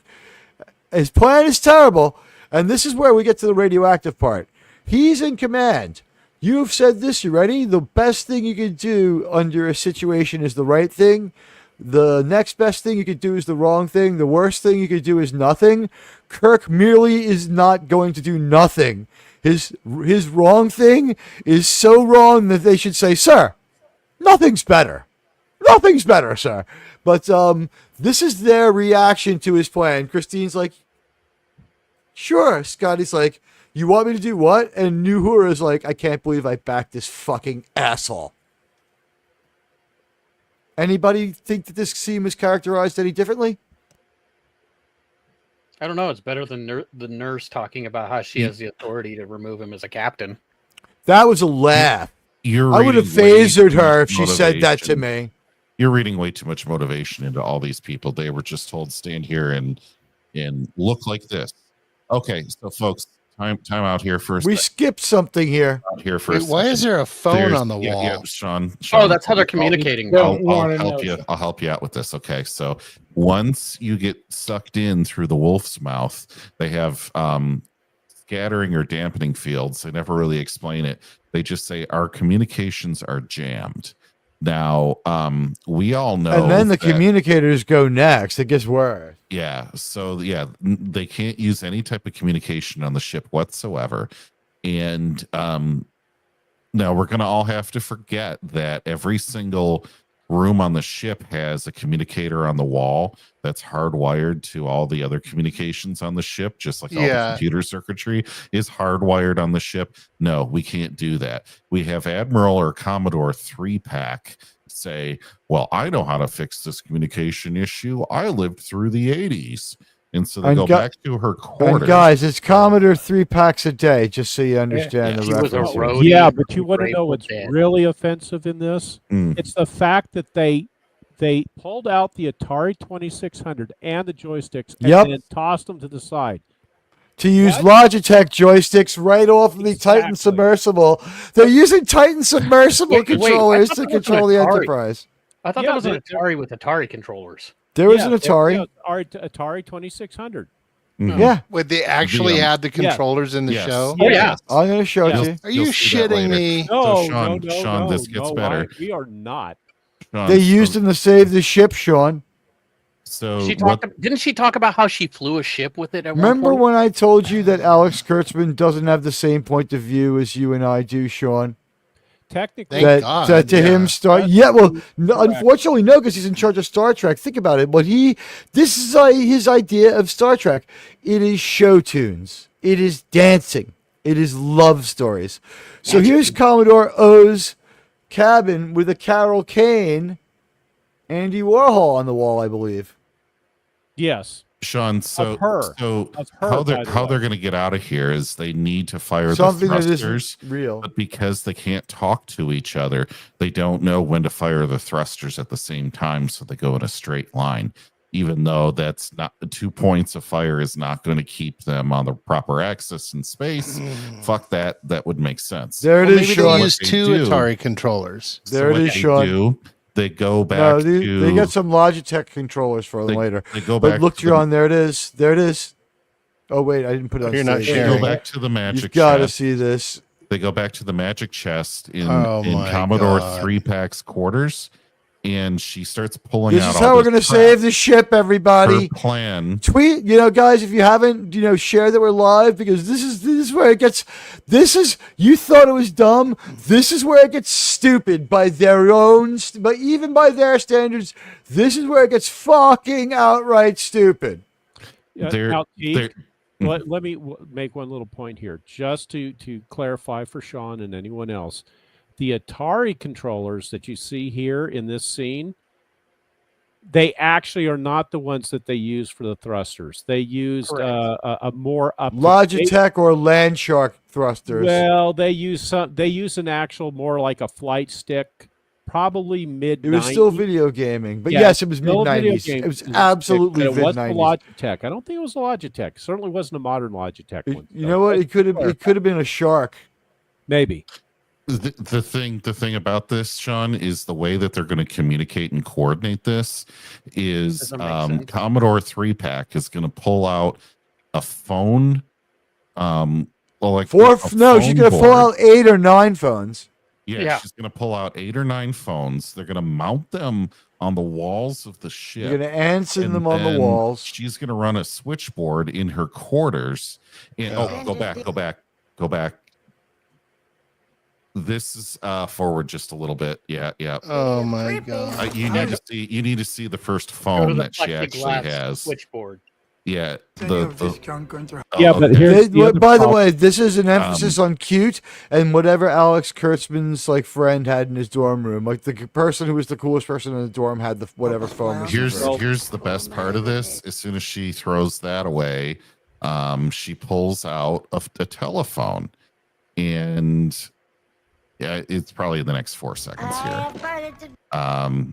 No, they waste a lot of fucking time. Yeah. Just mute the audio on that, Teag. Yeah. There you go. And then the thing about this, Sean, is we're going to get to this phone in a second. I know everybody's on Pins the edge and of their needles. seat here. They have Lieutenant Whitewall over here, and she gets the phone. Is that a Kit Bashed Atari controller? Yeah, that's a Atari controller with an antenna on it. And built up with like an extra deep. It was like so you could put a Nikon battery on it. It lasts all fucking summer. Yeah, it's supposed to be a wireless analog controller. But the other little part is that not only is she has to do the switchboard, but she also has to have touch-tone phones actually communicate with rotary dial phones. Yes, exactly. Yes, and they're not on this. By the way, only Mabenga and at least they'll work if the power goes out. Right, that's the only justification for all this idiocy. So, by the way, the only people here at the same time are my murderer and our pal, Melissa Navia. So, okay, here we go. She pulls out this pink and gold phone, and Lieutenant Whitewall says, from the 1920s, or at least styled that way. She says, "Is this a vibrator?" With a smile and a smirk on her face, looking at my murderer. And I wish he's not joking. That there we go. Oh, she looks at it. Then smiles.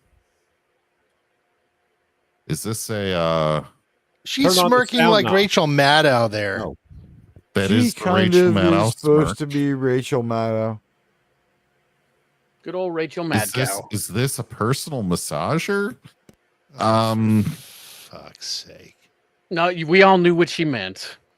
So this is their dumbass fucking plan. So, Sean, look how long we spend doing this. She has enough wire in her magic chest of magical items to string telephone lines through an entire fucking starship. A starship that has, airtight compartments and turbo lifts that, all of this is sealed. So how you're going to go and drill holes through your ship to run fucking telephone wire in, when you're running out of energy, the enemy's coming for you. You have all this time to play around, enough time to mount the phones to the walls. You can answer the phones to the wall, but I just want to say, look at the copper cabling they used. She's got and also have to pay the union scale. Like, well, really quickly, I want to say for a second to the scene where she's at the helm. If you can just catch that. It's the other video that I got rid of, I think. No. Switch video sources, right? Oh no! Back up. The scene with the phone at the helm. She had the phone at the helm on the bridge. Yeah. There's something I have to say about that. This is key. This is a key plot point. We're not doing the phone thing yet. Here we go. Right there. Right there. So what is she doing with her personal massager to her face? Just throwing that out there. She's getting a little bit of an excitement. She's trying to clear up what it is, but yeah. Yeah, she's enjoying it. I have a question. When they installed Navia this is stuff, fine, but Ortegas is an asshole. I have a question. When they installed this stuff, did the tech say they'd be there between 12 and 4? No, you know what's funny was 70s funk music started to play, and he disappeared with Kirk. They have pictures of the crew running around the ship with about 50 feet of cable, and that's that'll make enough to run everywhere. By the way, I think I've finally come down to two possibilities for the demeaning nickname for this version of not Kirk. You ready? Smirk? No. It's Quirk? It's not effeminate enough. Soy Kirk. Fake fucking Kirk it is. The other thing is Clerk. Someone brought up the wire. Clerk is pretty good. Clerk works. We see them pull out bare wires. No, but at one point we do see them pull out modern electrical wire that's in their studio and use it and touch the cables together as though it's an EPS conduit, and it's copper wiring, stripped they copper try to wiring. hack the bridge, the navigation, the con, and they literally have two ends of 12 gauge wire. Like, I was like, you're gonna run in your wall to your outlet, and she touches Guys, it together and says, "Well, that didn't work." Guys, it's a very crucial moment in our broadcast. This is what we call, setup and payoff. There were 20 producers to this episode of Star Trek Discovery. This stream stands at 19 likes. Can you get me to 21? Can you please help me fulfill my mission? I have to get more likes than they have producers. I have more viewers. Come on. Let's send them a message. Their AstroTurf views and their bullshit, stand up against it. We're taking them to task here, and we're laying it all on the line against what's known to be a pretty mean copyright company, Paramount. That's why we have the non-slideshow where I can it's actually a video slideshow, which is why we can back it up without much consequence. It'll just play through for a moment, and you can relive some of the stupidity. This is one of the things that annoyed me the most. Very quickly, we spend all this time to burn runtime showing her running from point A to point B to grab cable to plug in this phone. You see it trailing behind her. Did anyone notice that Richard's that McBangus phone had was not plugged in? You can see where the phone jacks. They were using a USB port to plug it in, which is, of course, not correct either. But I want to address something Sean asked. You can see the openings from the 80s phone ports in front. It was so weird. Go ahead. So Sean asked, what happened? Did the installers say they would be there between 8 and 4? Well, the problem is, Sean, is when you asked that question, you brought up another big plot hole, because they actually had to use the phone to call customer support, and none of these people knew what the pound sign was. I still cannot get over how dumb this was and how Kurtzman thought this was a great idea. The communications on the ship are hardwired. I cannot say this enough times. He's always thought he's been hilarious. On the ship are hardwired. The lighting on the fucking ship is hardwired. What? We have never failed to see this man misjudge. No joke has ever landed, but no one has given us more laughter. I don't know how else to put it. There's no other way to put it.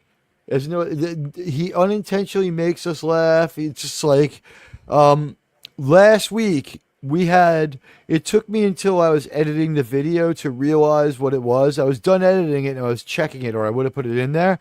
When we first meet Nameless Gamble, who we get his name in subtitles and after he dies, was my argument to the person who called me an alternative lifestylist on Reddit. He never says his name, and he goes, Enterprise.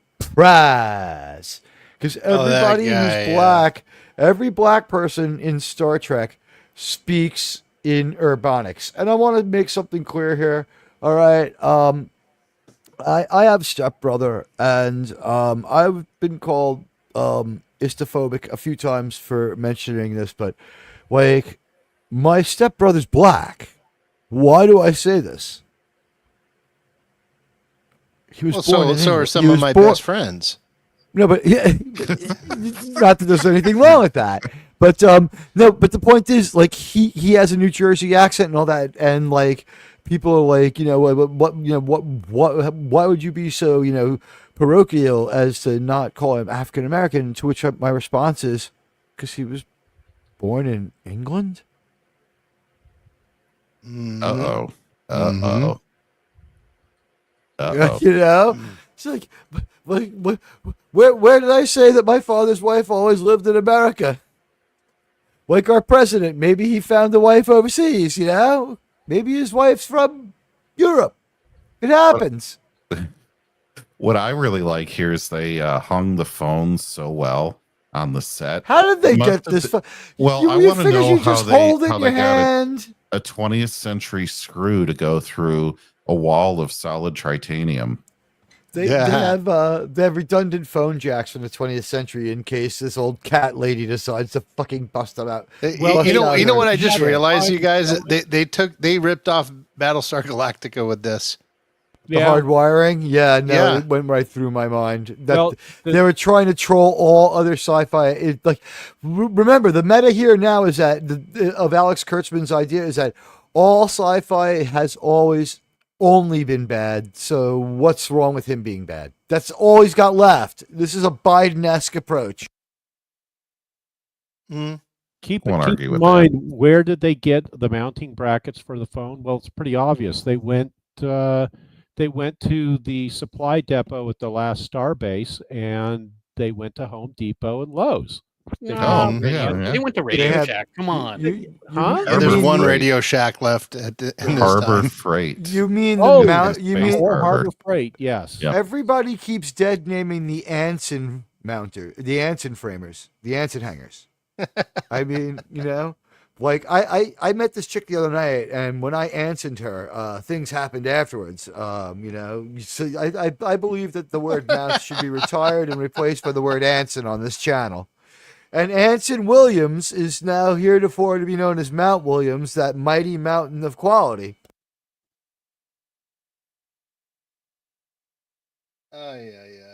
Let's.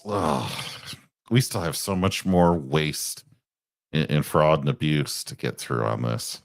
We're 70 to 80% of the way through. We only have a few more pictures. Well, yeah. Don't worry.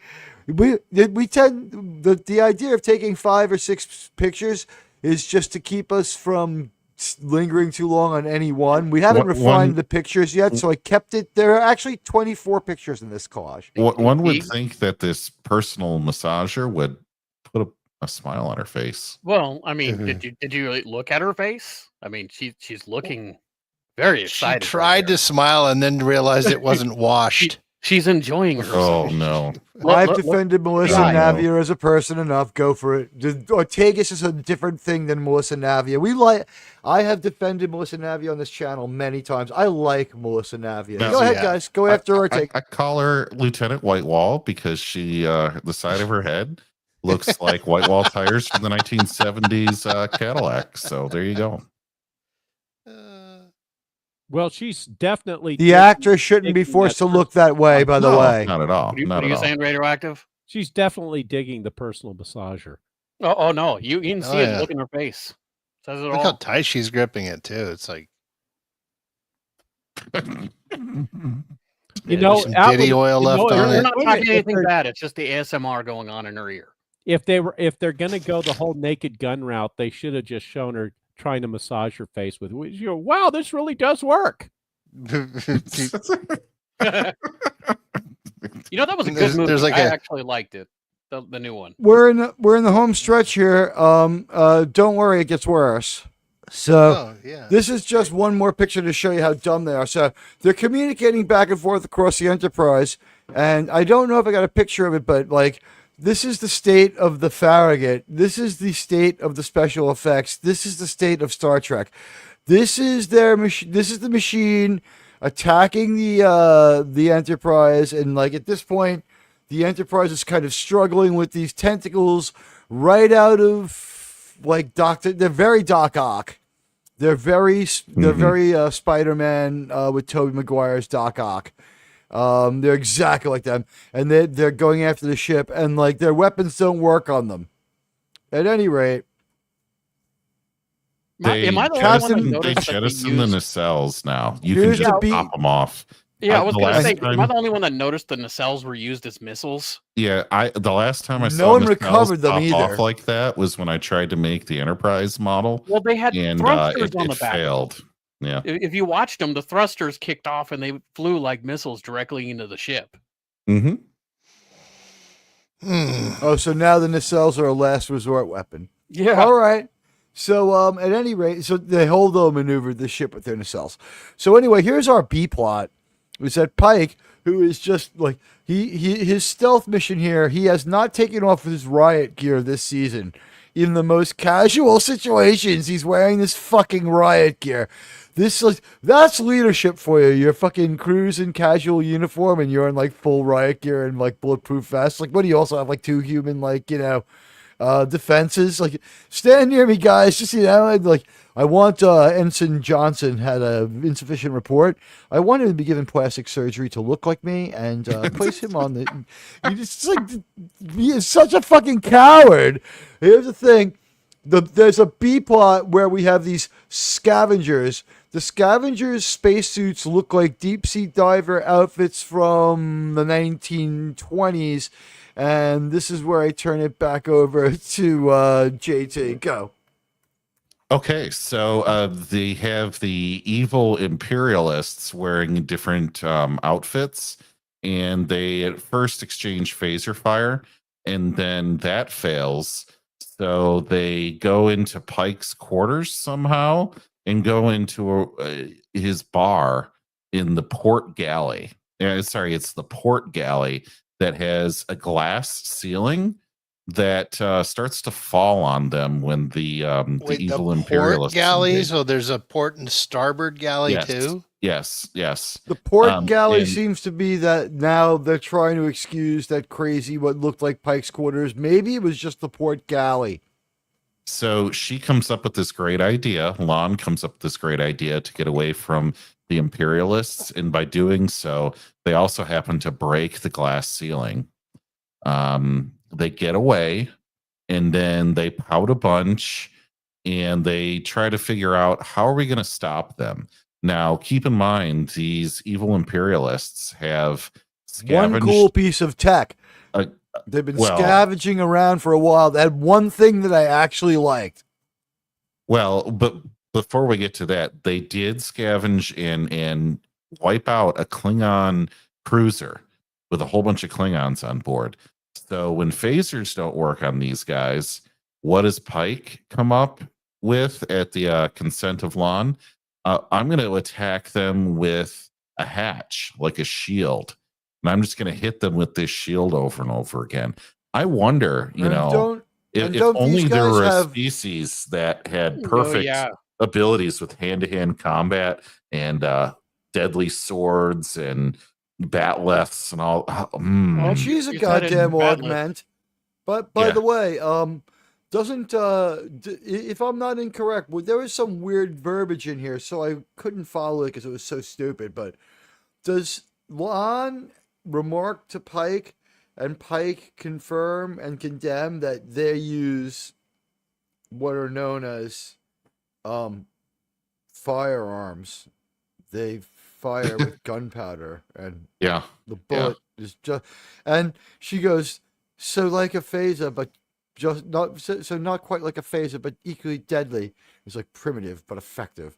This is like me saying this to I don't know how to describe this. This would be like me saying to Sean, it's like they once had rotary phones. It's like Sean has like total context for this. It's like, and then going on like you would put Sean. Did you know that they once had phones that didn't have buttons on them? Yeah, you would put use them. You would put your finger in a hole, and turn. And the pointless conversation. It's just like, all right. Continue, JT. Yeah. So after they have this brilliant idea of going hand-to-hand combat with the evil imperialists, of course, what do they call them? Firearms? What do they call them? They arms of fire. We'll be more tolerant in accepting arms of fire, and of course, wish they had arms that were just on fire and tried to grab them and burn them. That would have been better than this shit. In this combat scene, which is totally paint by the numbers awful. Of course, Pike is struck down, and the only person that can save him is a woman, of course. So that happens. Then they force them to retreat after deleting one of the evil imperialists. So they say, okay, well, they use the term appropriate right here. Is an umbilicus that is removing and extracting and appropriating everything from the Enterprise. Yeah, so a little Enterprise NX-01 Vampire space station beat there. Yep, but they put emphasis on the term appropriate. So then they say all that these creatures do is go around and consume and take from others. What you're really saying, JT, is that the 701 got two'd. Oh yeah, it got I as welled. Yes, with the number 2. Yes. 701 so they say, number well, how are we going to stop it as well? They're like, how are we going to stop this? Oh, why don't we go ahead and call them capitalists? Perfectly describe what capitalists are. And then say we need to stop it. So that piece was not lost on me that they were anti-capitalist, communist pieces of shit. They really need a lesson in this show about what it means to be not a victim of communism, not to be one of the tens and tens of millions of victims. And that is a failed ideology, and nowhere in Star Trek would they ever do that. And Gene Roddenberry would have never gone into that. So, you know what? F them. F the horse they rode in on. And maybe when they get fired from Paramount for Kevin Crabtrek, they'll have to get a job at Walmart because they haven't produced anything of value by doing this. I want to take a moment. I'm being nice. Teag, you know how much I fucking hate communists, and that was some fucking commie shit. Okay, there was some communism in there. Patton had it right. We should have gone after the damn communists when we had the chance. We had the army there. We had the military. It was already in Berlin. We could have gone all the way to Moscow. Okay. Very controversial, sir. Instead, we let this shit happen. We let this shit happen, and it ruins Trek. Sir, that was so controversial. Sir. JT, don't walk your dog behind an ox cart. From 1945 to the 1990s, we had to put up with that bullshit in Russia, and it's still in places like Cuba today. Why doesn't Kurtzman just move to China? Why didn't he just move to Cuba? There's plenty of communist hellholes he can still go to if he wants. We don't need that in our Trek. He can fuck right off, Yeah, we need to just give we need to give Patton 40,000 liters of warp plasma so he can get all the way to Berlin on this shit already. Get all the way to Berlin. All right, I'm done. I'm done with it. I'll be here all night talking about the evils of fucking communism. But they basically say they're going to use the people's shit to get it to just reject them. Yeah. There we go, folks. Anyway, Admiral. Don't worry. We had a few friends come in while you were on a very justifiable and very enjoyable rant. I hope everyone liked it. I did. I thought it was very educational because I still didn't get half of that because the episode just wants you to tweet. I tweeted so many times. When we were watching the episode, the talk in the theater was fierce. It's like 300 keystrokes a minute. Let's see. Peter Vickman, Fansite, hello. It's so nice to see you. Thanks for coming by. Steve M. Cal L. 64, it's good to see you. Is there anyone else I missed Wes coming in Cagle's through the being door? cute, Wes and DJ Cagle's Play here. Nice. Stephen M. Cal L64. You coming back. Thank you. We're glad to have you with us. And building consensus here and doing some great numbers. Tweet out that we're live. Hit that like button. Let's see where we're at. Did I outdo the producers? Oh. Well, you're making more money. Oh, right now. sir, this is very controversial. 33 likes. Thank you so much, all of you. This is what happens when we engage, and I just have to figure out how to break up the conversation between the engagement. And yes, Wes Cagle, sir. Very controversial, sir. I very much thank you for the $3 super chat, and I can't read it because it's underneath my it's a super sticker. Okay, I can't. It looked like it said something, but like my video is partially covering the chat. So, thank you, Wes Cagle, sir. This was just not to go back to this too much, Teague, but to summarize, it not only was anti-capitalist, it was very anti-British and very anti-American. And we're not done yet. And we're not done yet. There's not a lot left, but we're not done yet. This is Strange New Woke, people. There's a little bit more. Don't worry. We're all like, there's still a few events, but we're pretty much through the episode. It's like when I get like this, I just like, computer, give me some heroin. 59. Maybe later. Instead all right. We need to wow, Grimlon. Like they did in TNG. They did this. Holy smoke, Grimlon. Wow. Look at that. You know what? We need to change what's on screen right now. We're having a major membership event here happening. We are adding to the amount of people that we have in our channel community. Thanks to our pal Grimlon. Grimlon! Look at all these names coming up here. We've got Susan Dolan. Woo! Yay! Has got a membership. Jonathan Hancock, welcome aboard. We put our Jonathan Hancock on this, and so did Cribwan. Janet from Another Planet. Janet, we love you. One of these days we got to get Janet on here. Brutal Honesty. Good to see you, sir. War Monkey, sir. Wallace Lang, hello again, sir.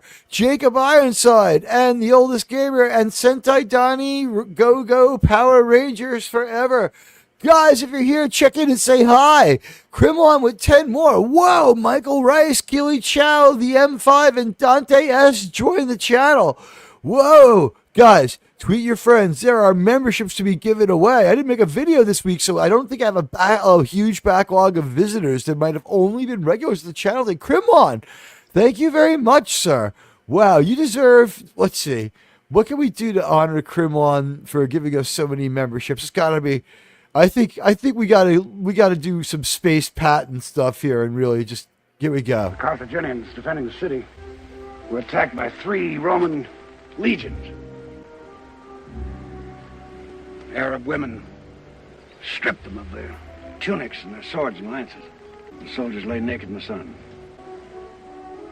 2,000 years ago, I was here. Well, this match will not be postponed.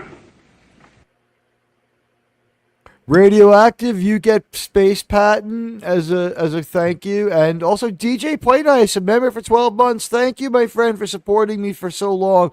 Thanks for having my back. Emotional and very matter-of-fact member video this month that was information-packed. Thank you so much. I really, really appreciate it. By the way, I think I said this the other day. I'll say it again. Honestly, I've read 2 Patton biographies in the last couple of weeks. The things he said after the war, maybe we were too hasty to say that there was no that might have been the only way to prevent World War III. He was right, but here's the problem. You ready? Would a weary America, after only 3 years of war being that beat up, have gone for it? But guys, tweet your friends. Let everybody know we got gift memberships to give away, which is just thank you, Crimlon, so much. Appreciate it. It was on a swivel arm. I don't know if you saw that. It was on an Here it is. articulating swivel arm. So that was from another set. They took that from something else and just dumped it in there. This is it, guys. Here's our space. This is our space monster in this alleged. Guys, ladies and gentlemen, this is Star Trek is about beautiful women and cool stuff in space. God, people, ladies and gentlemen, this is our space monster. Okay, I give you our space monster. This is our fucking monster. All right. So why all would the weapons. You ever design a fracking ship like this? I'm not going to do another rant. I'm just saying it's the stupidest fucking. Let me say what it is. And it's mostly empty. It's Monty, or excuse me, it's Moby Limp Dick. Yeah. Yeah, it's Moby Viagra. By the way, what the fuck is going on with the fact that it's like inside looks to be empty? This looked to be like it was so dark and murky. Were you able to see through this? You can never see stars in the space that these fucking losers fly through. There are no stars in this universe. There's one at the bottom, maybe. Yeah, this. But can you see stars inside the monster? What's inside the monster? Just tentacles. The New Adventures of He-Man. Yes. This is a near copy of Skeletor's new ship. Wow. Well, that is something that Kurtzman has to keep his fingers into because he could lose his Star Trek at any time. But, sirs and madams, look at this monster of the week. Because they're not cool, but they obey what's called the rule of cool. So this thing, by the way, these are the stakes right now. It's going to go towards Sullivan's world or Sullivan's planet. I think it's planet. Sullivan's planet has 100 million Iron Age people that they can't warn, so if they get destroyed, they get destroyed. And I don't know why they talk about warning them. They're in the Iron Age. They're pre-warp or something like that. You're pre-warp. What are they going to do? Launch nuclear missiles at this thing? And maybe I just don't understand why he feels the need to note that they're not going to tell him.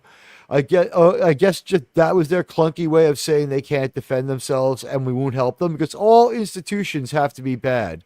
They have to run down Star Trek because it's about teamwork. So it's just fucking ridiculous. All right, so but like I said, we're almost done, but there's a few more events. So, the dust clears, and who could these people be? Who are these evil space pirates who fly this space dragon? Now remember, weapons didn't work on this, and Spock says to the captain, Kirk, he goes, Captain, our weapons are ineffective against the monster. And this has all got weird parallels to Decker's moment with Kirk. And it's Spock. And he goes, Spock, what do you got for me? And Spock just turns around and it turns out Spock can do it. Which, does that mean that Pike is the most incompetent captain ever? Because he lets Ortegas do all this shit. The thing is, it's not every day Spock just turns off his targeting computer. And who are these bad guys? But, and look, it's not even, the right of the flag. Not. They didn't even update it. It's the way our flag looks now. They would have changed the way the stars lined up. They're not symmetrical. If we added states, it would look different. This is our flag now. It's not even creative. Like when we see American flags in Star Trek, if it's not a historical planet, when we see a flag that has more stars or more stripes or has been reinvented or has now got the world in the middle, it's always been rethought. And by the way, look at the flag, and then imagine the flag is the middle of the clock. Look at 3 o'clock. It's got their own logo on it. They didn't recognize it, though. There's the Delta symbol. Yeah, I was going to say there was the logo just to the right of the flag. Mm-hmm. Yep. They don't recognize their own tech, their own logo. And they lost all their records about this, but they kept the logo. Not only are they imperialist scavengers, they're us. They fly the red, white, and blue. So they're not the red Chinese who don't let this show be shown in their country. Yeah, all of this is all Fucking America's fault. What isn't that subtle? Well, they were trying to do the right thing, but but they America'd their way into a failure. It was all good intentions. The road to hell, right? Right, did they guys? take the mask off yet from the one that they deleted? Oh, so then the thing is like, well, who could be on this ship with this symbol on it? Golly gee! And then they go and they pull open one of the guy's spacesuit masks, and he's human. And folks, he's not only a human, he's got a beard, man. He's a white man. And everyone on the ship was a white male. How did they reproduce? It's a race of clones. But there were no women in that picture. Evil white male Americans are responsible for all the the destruction. Yeah. So your sci-fi ideas, the vestigial sci-fi ideas that were in here that seemed like a good story were stolen from Star Trek, so they weren't theirs. The sci-fi idea that they had was original to this story that wasn't from Star Trek is actually kind of in Star Trek and established sci-fi that there was a multi-generational mission. The ship's original mission was to get resources to help Earth. And something went wrong. And Kirk's thing is like, so that's the best of us, and that's what happens to us when we come out here. And they're trying to strike that thing where it's like when men get disconnected from like their bodies, or from like a mind and a body are out of like focus or out of connection. Like the mind goes evil, and like the loneliness of space and loneliness of command, and they're missing on every note, and it just sucks. And this is like, is this back on the Enterprise yet? I guess they are, right? Yes. Are they telling? Yes. Is this where they're telling Kirk it's okay that he sucks, right? Or is this where they're telling No. who's not there? This is where Commodore it's okay, you suck. No, Commodore 3-pack says, there is evil in the galaxy. No. She puts her cancer kazoo to her fucking throat, and she's like, there is evil in the galaxy. This Sean is is where, trained for more laughing, guys. She's going to be fine. This is where she's like, oh, I remember who these people are. After the end of the Third World War, one of the last remaining nation states, because they had to quote first contact, they had people that were skeptical that the Earth would ever recover. So they went around and they found all these people, and then they launched a ship into space. And folks, guess who are the evil people that had this space program? Admiral, do you have the white men? Well, yes, but it gets even better. Oh, I don't think I have a picture of the mission crew. Folks, I don't remember if the I mission did. crew that they found in the ship I can get it. was a. Let's talk about this. Go ahead and tell people about the crew's mission.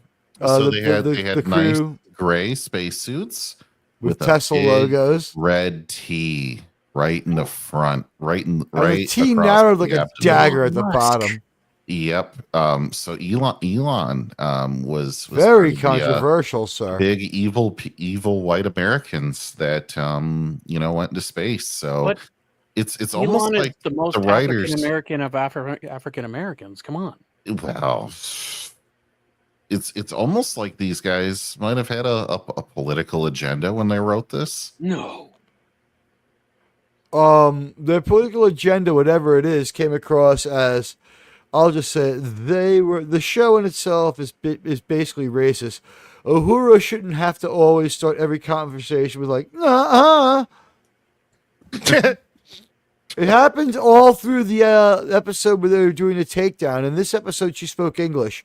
All characters all speak in the same voice, but like when they have different writers and different direction, like she just is different. Sometimes she has an accent, sometimes she doesn't. Like no fucks are given really here. Now look, there is so poor continuity. This speech between Pike and Kirk is supposed to be very important and have a lot of weight. They're never both in the same place, and it's very, very poorly and badly doubled.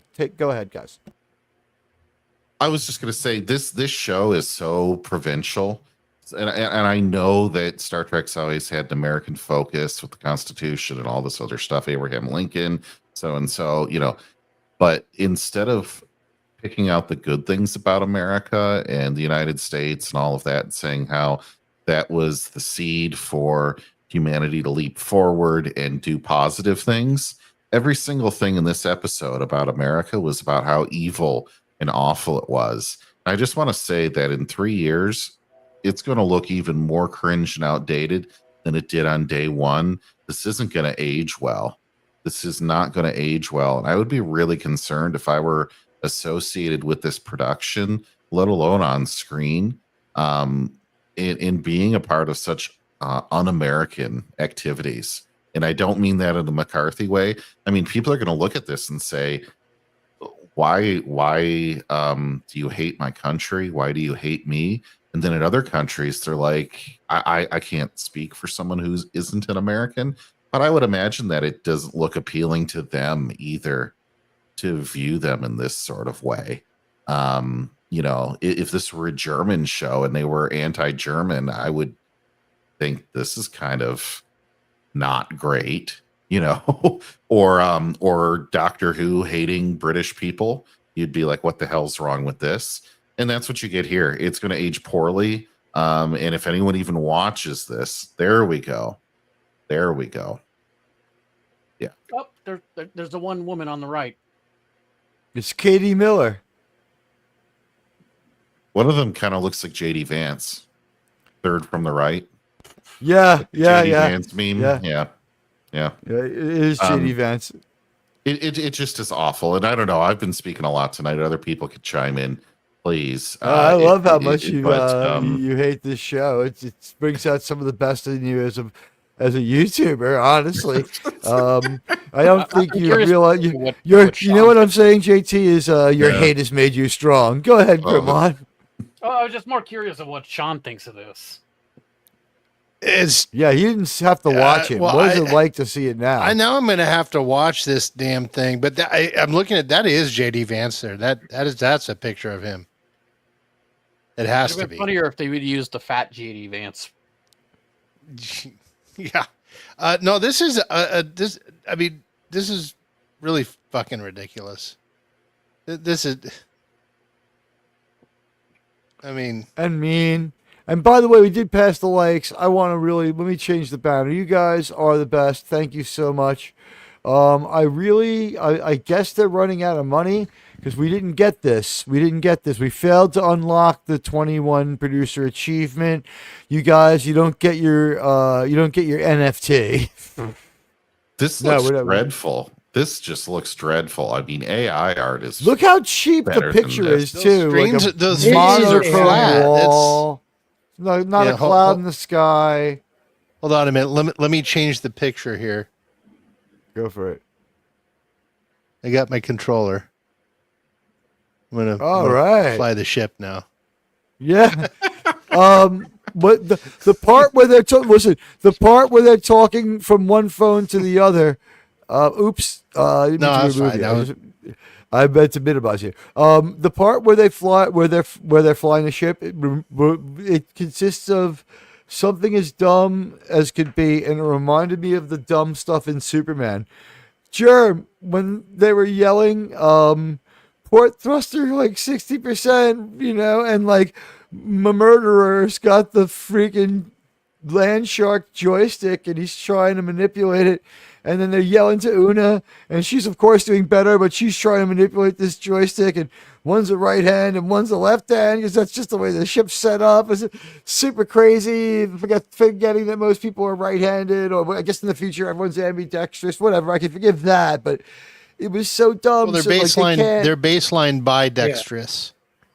And the solution, they're by something. Yeah, they're transdextrous.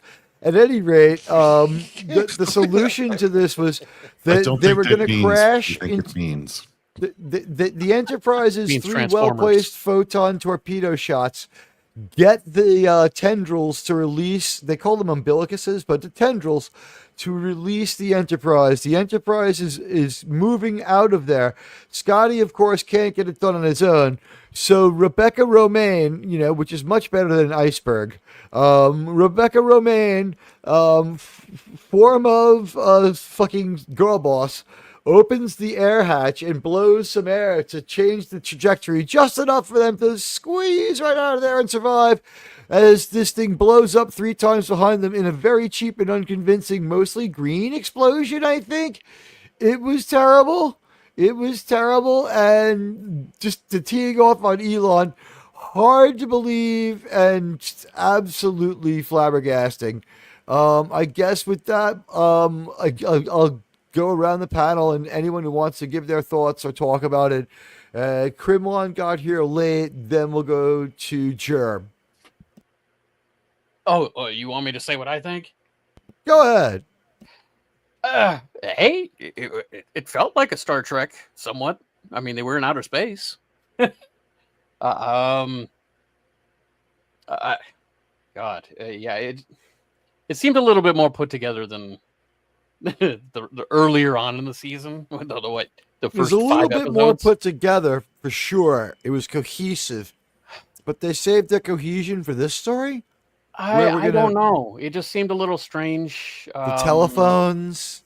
Yeah. Besides all of that, I mean, landlines. was it Kirk and Spork being together kind of felt slightly like a Star Trek-ish thing. Because I Spork, don't really know how to say it. because Spork has just been like tuned out and calm for a few episodes. He hasn't been a dick.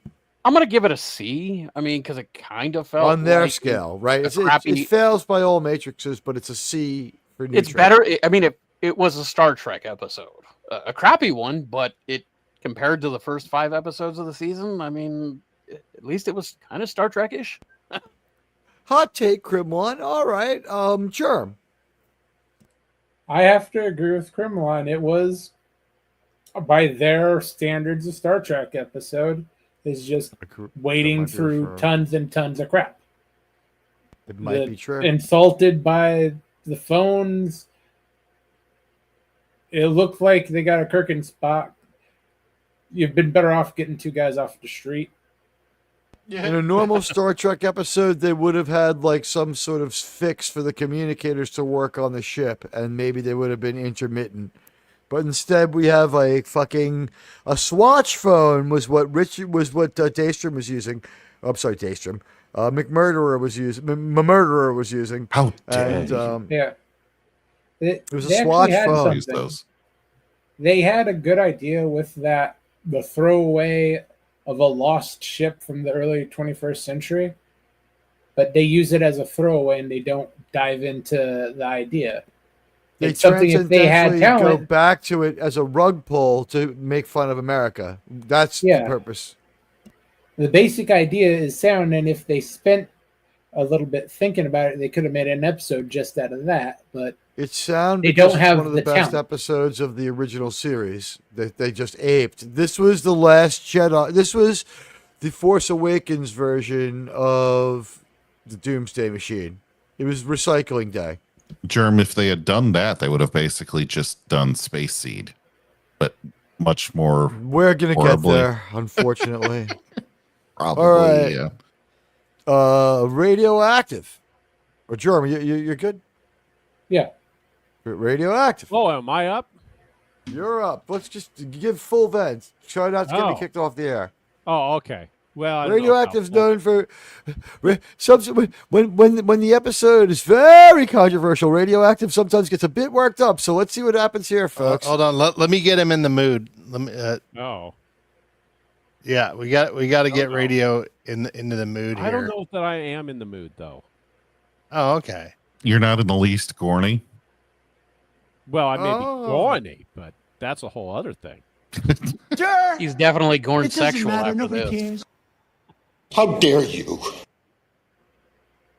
Oh no, I can't scroll around the audio assets. They froze, right? Yeah. If you leave, it'll only kick you out to like if you leave, you'll be like in the StreamYards thing. If you go back in the StreamYard, you should be able to come right in. I don't think it'll kick you all the way. It didn't kick me all the way out. If you come back, if you leave and come back, it unfreezes the controls. Okay. Yeah. And this is paid software, folks. The highest, most expensive paid software. Anyway, Radioactive. Go on. Okay, so maybe I should just give my summary score. Is that what you need first? Take all the time you want. Yeah, give it a score. Right. Tell it how you feel. Yeah, on the Strange New Woke scale, it's probably a C minus on the Strange New Woke scale. Now, on the real Star Trek scale, of course, it's still in that F category, standard. They're meeting their check boxes. Got lots of woke tardation. Got lots of estrogen-centric warfare going on. Let's see, what else do they have? Lots of anti-Americanism. Got to have that. Boy, that's it. They're getting all sorts of cool stuff going on. We need that. I mean, it wouldn't be Strange New Woke if it's for not a cheap rug pull. Our nation's flag. continue to character assassinate Kirk. They didn't go after Roddenberry this episode, but they continue to denigrate. This was possibly more insulting because they trashed one of the two of the better episodes. They mixed the Doomsday Machine and the Changeling together. Yeah, but it's not the Doomsday Machine. This is the Soyverse. I got to keep reminding you guys. This Doomsday Machine was different enough to minimize the anger. Honestly, machine. Doom's cuck. Doom's suck machine. Or that it was so stupid. Or that it could be the Doom's blow machine. We're not. If it was the blow or suck, I think we would all like it more. I was angry and I turned off the episode and I walked away and I think I had breakfast or something like that. And when I came back, I had calmed down a bit. But I myself was, after the initial shock, it no longer bothered me because it was so poorly done and it didn't look like it much at all. It looked like shit. It sucked. It was really bad. I don't think it's as bad as the Where in the Galaxy is Carmen San Francisco. Wasn't quite as bad as that. That one's the one that triggered me. That's the one that has me on the campaign for Star Trek Nuremberg. Which is, I think this is why the Kinnemer trials. Yeah, this is why we need Star Trek Nuremberg. We need to have a group of people come together. We are part of the prosecution. We are part of the guys that are doing all of the collection of the evidence. We are collecting the evidence for Star Trek Nuremberg because this is genocide against Star Trek. Let's face it. That's what this is. I think that they've realized that their chances of keeping it are so low that they're going to try to destroy it so that they can keep it. And there was some talk that maybe Alex Kurtzman owns some part of Star Trek. So maybe this part of Star Trek will be hived off into some embarrassing books and young adult novels that no one will ever fucking buy. It's going to be a drag. He's going to be a drag on the franchise forever, and we can never unsee these stories. Well, we can always hope the Juliet Alpha Bravo finally takes effect in Kurtzman, because I think he had to get the Juliet Alpha Bravo a few years ago, didn't he? Let's hope so. Let's hope he got it. It's possible. I know what you mean. Not the placebo. Well, I mean, you know what? Here's the thing. With Kurtzman, all I really want is for him to stop making Star Trek. Yeah, I know, I got it right away. Listen, I would like to, if he just stopped making Star Trek, at least we know there's only, with this one, there are only 14 more episodes of this garbage left. But as I promised, it was every bit as bad as I said, and it was every bit as terrible as I promised as far as Strange New Worlds' effect on the Star Trek fandom. This was really, really bad. And look at that, 26 votes, and everybody reacted by hitting that like button. So I think we're going to have to leave that up there more often. Well, what are we up to now? On a positive This is the healthiest like count in a long time, guys. If you haven't hit the like, please do. Everyone who has, I really appreciate it. We set a record for this month. 35 is a high point for us. We're going to break it on Saturday. That's my goal. I want 100 likes on Saturday. I think or more. Well, you know, one positive thing in this show. One positive thing. Survived? Well, there's that, but we did get to see an Atari 2600. That, and I already had an MRI scheduled for whatever it did to me. That was all clapping seals member berries. Yeah, but still an Atari 2600. Let's just throw them a bone for that. It's like, hey, all right, you figured out to use it as a prop. I'm surprised they actually found one. And this was, again, just another real terrible episode. And as far as Alex Kurtzman, his dialogue delivery style remains the same. Nervous interruption, overconfident over talking, everyone's interrupting everyone. It makes for a real frenetic mess. By the middle of every episode, you're frustrated. These shows just dare you to watch them all the way through, guys. These are some of the worst stories I've ever seen. My final take on this one, it was so far away as far as how they fucked it up and stuff like that. Like, yeah, it's a C for them. If this had been like the very first thing we ever saw and they took out all the cucking of everybody, maybe I'd be like, they got a shot. But this story was still terrible. And like I said, when we grade this A through F, it's the position of the corpse and stuff like that. They've killed Star Trek. This is not regular ratings. Like, this is called Sci-Fi CSI. This is about the ritualizing and death of Star Trek. So anyway, we've gotten through the show. We've gotten through our ratings. We'll be back in only like 48, 46 of your Earth hours, 45 of your Earth hours, maybe less, to do our weekly Star Trek Enterprise view. We're going to figure out that one right after we get off the air. So with that said, I thank everyone for being here. And who's doing what this week, everybody? Let's go around the horn. Let's start with JT. What's going on? Yeah, so it looks like my next engagement will be right back here on Saturday evening for Saving Star Trek. When you on Dadman next? Dadman will be Tuesday, actually. Good thing that you bring it up. This coming Tuesday, we're starting the college football part of our sports talk, and I'll be covering the Big Ten Conference, which has, I believe, 18 teams now. So it's going to be a real cluster, you-know-what, trying to rank them preseason. And don't hold me to it, because I'm going to be wrong, but it'll be a fun time. So hope to see everybody there. And Wednesday, I'll be on with Dave C. We're doing a new comic. We are not ready to announce what it is yet, but we know where we're going, so that'll be a good mystery, a good reveal. But I volunteered to be the Ivy League correspondent, special correspondent for the Ivy League for that one, right? You give us on Tuesdays, yeah. We and love and HBUs. Yeah. Well, what about your university, Teag? The football team from there. Stony Brook football team is decent but not great, and they moved down in conference. They're not NCAA Division I in all sports anymore. They moved down in football. They stayed there in baseball because it's a good baseball school. We graduated and developed Joe Nathan at our college, so we already had success. And they only went the NCAA Division I in 1999. So, did success pretty quick, but they dialed it back down because it was changing it into like an academic party school. Like, God forbid that we have fun at college, but they're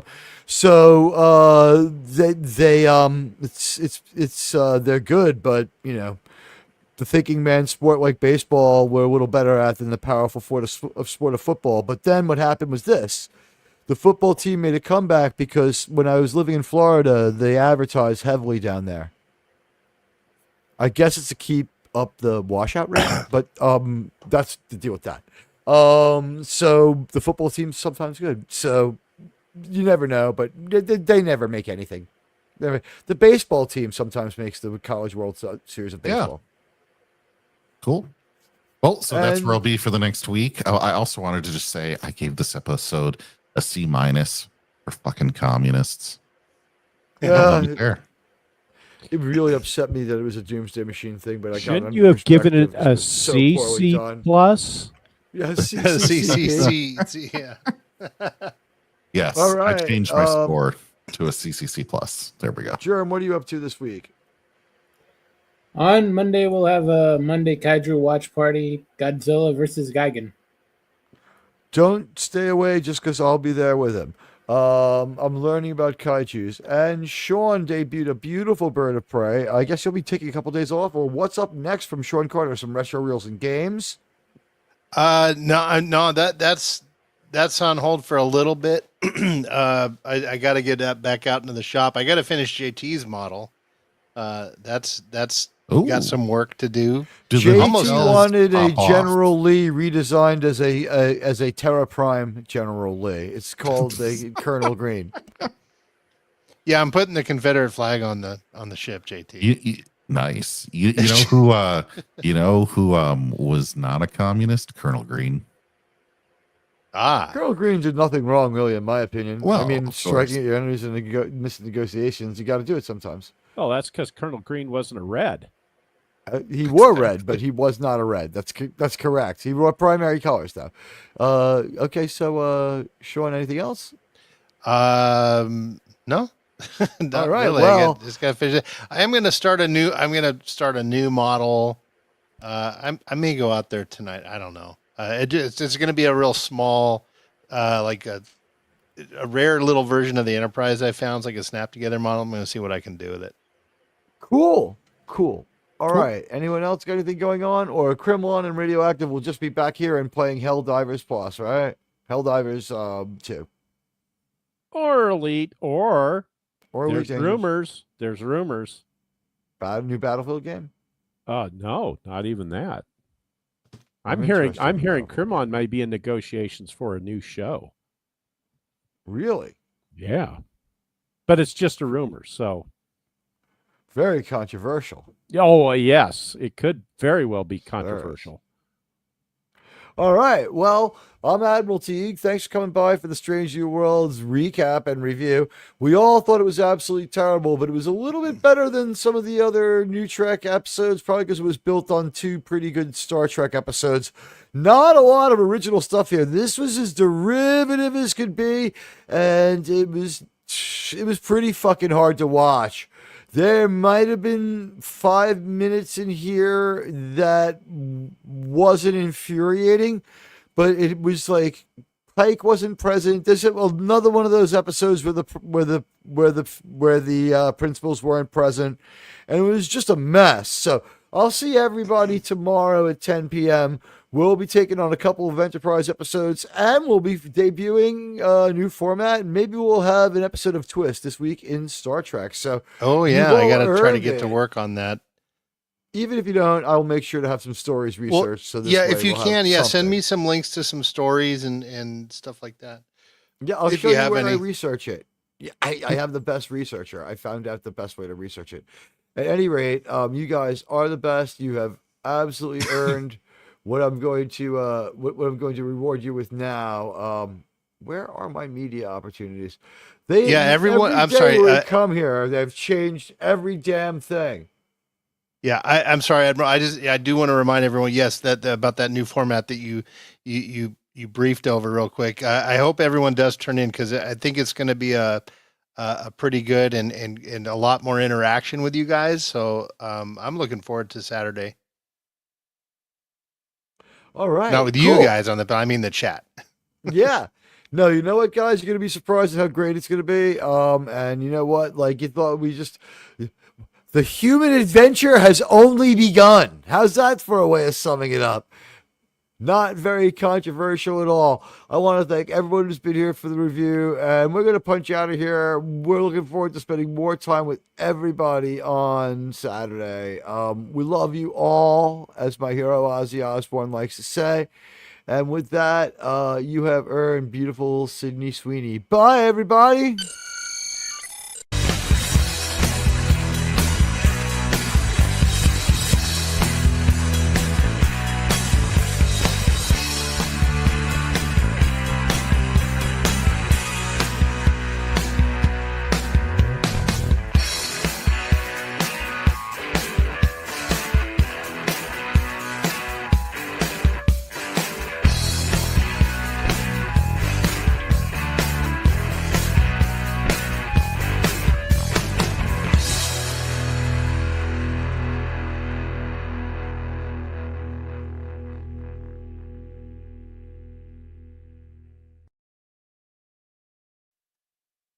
Can I finish, please? I didn't time it right. Goodbye, everybody. Yeah.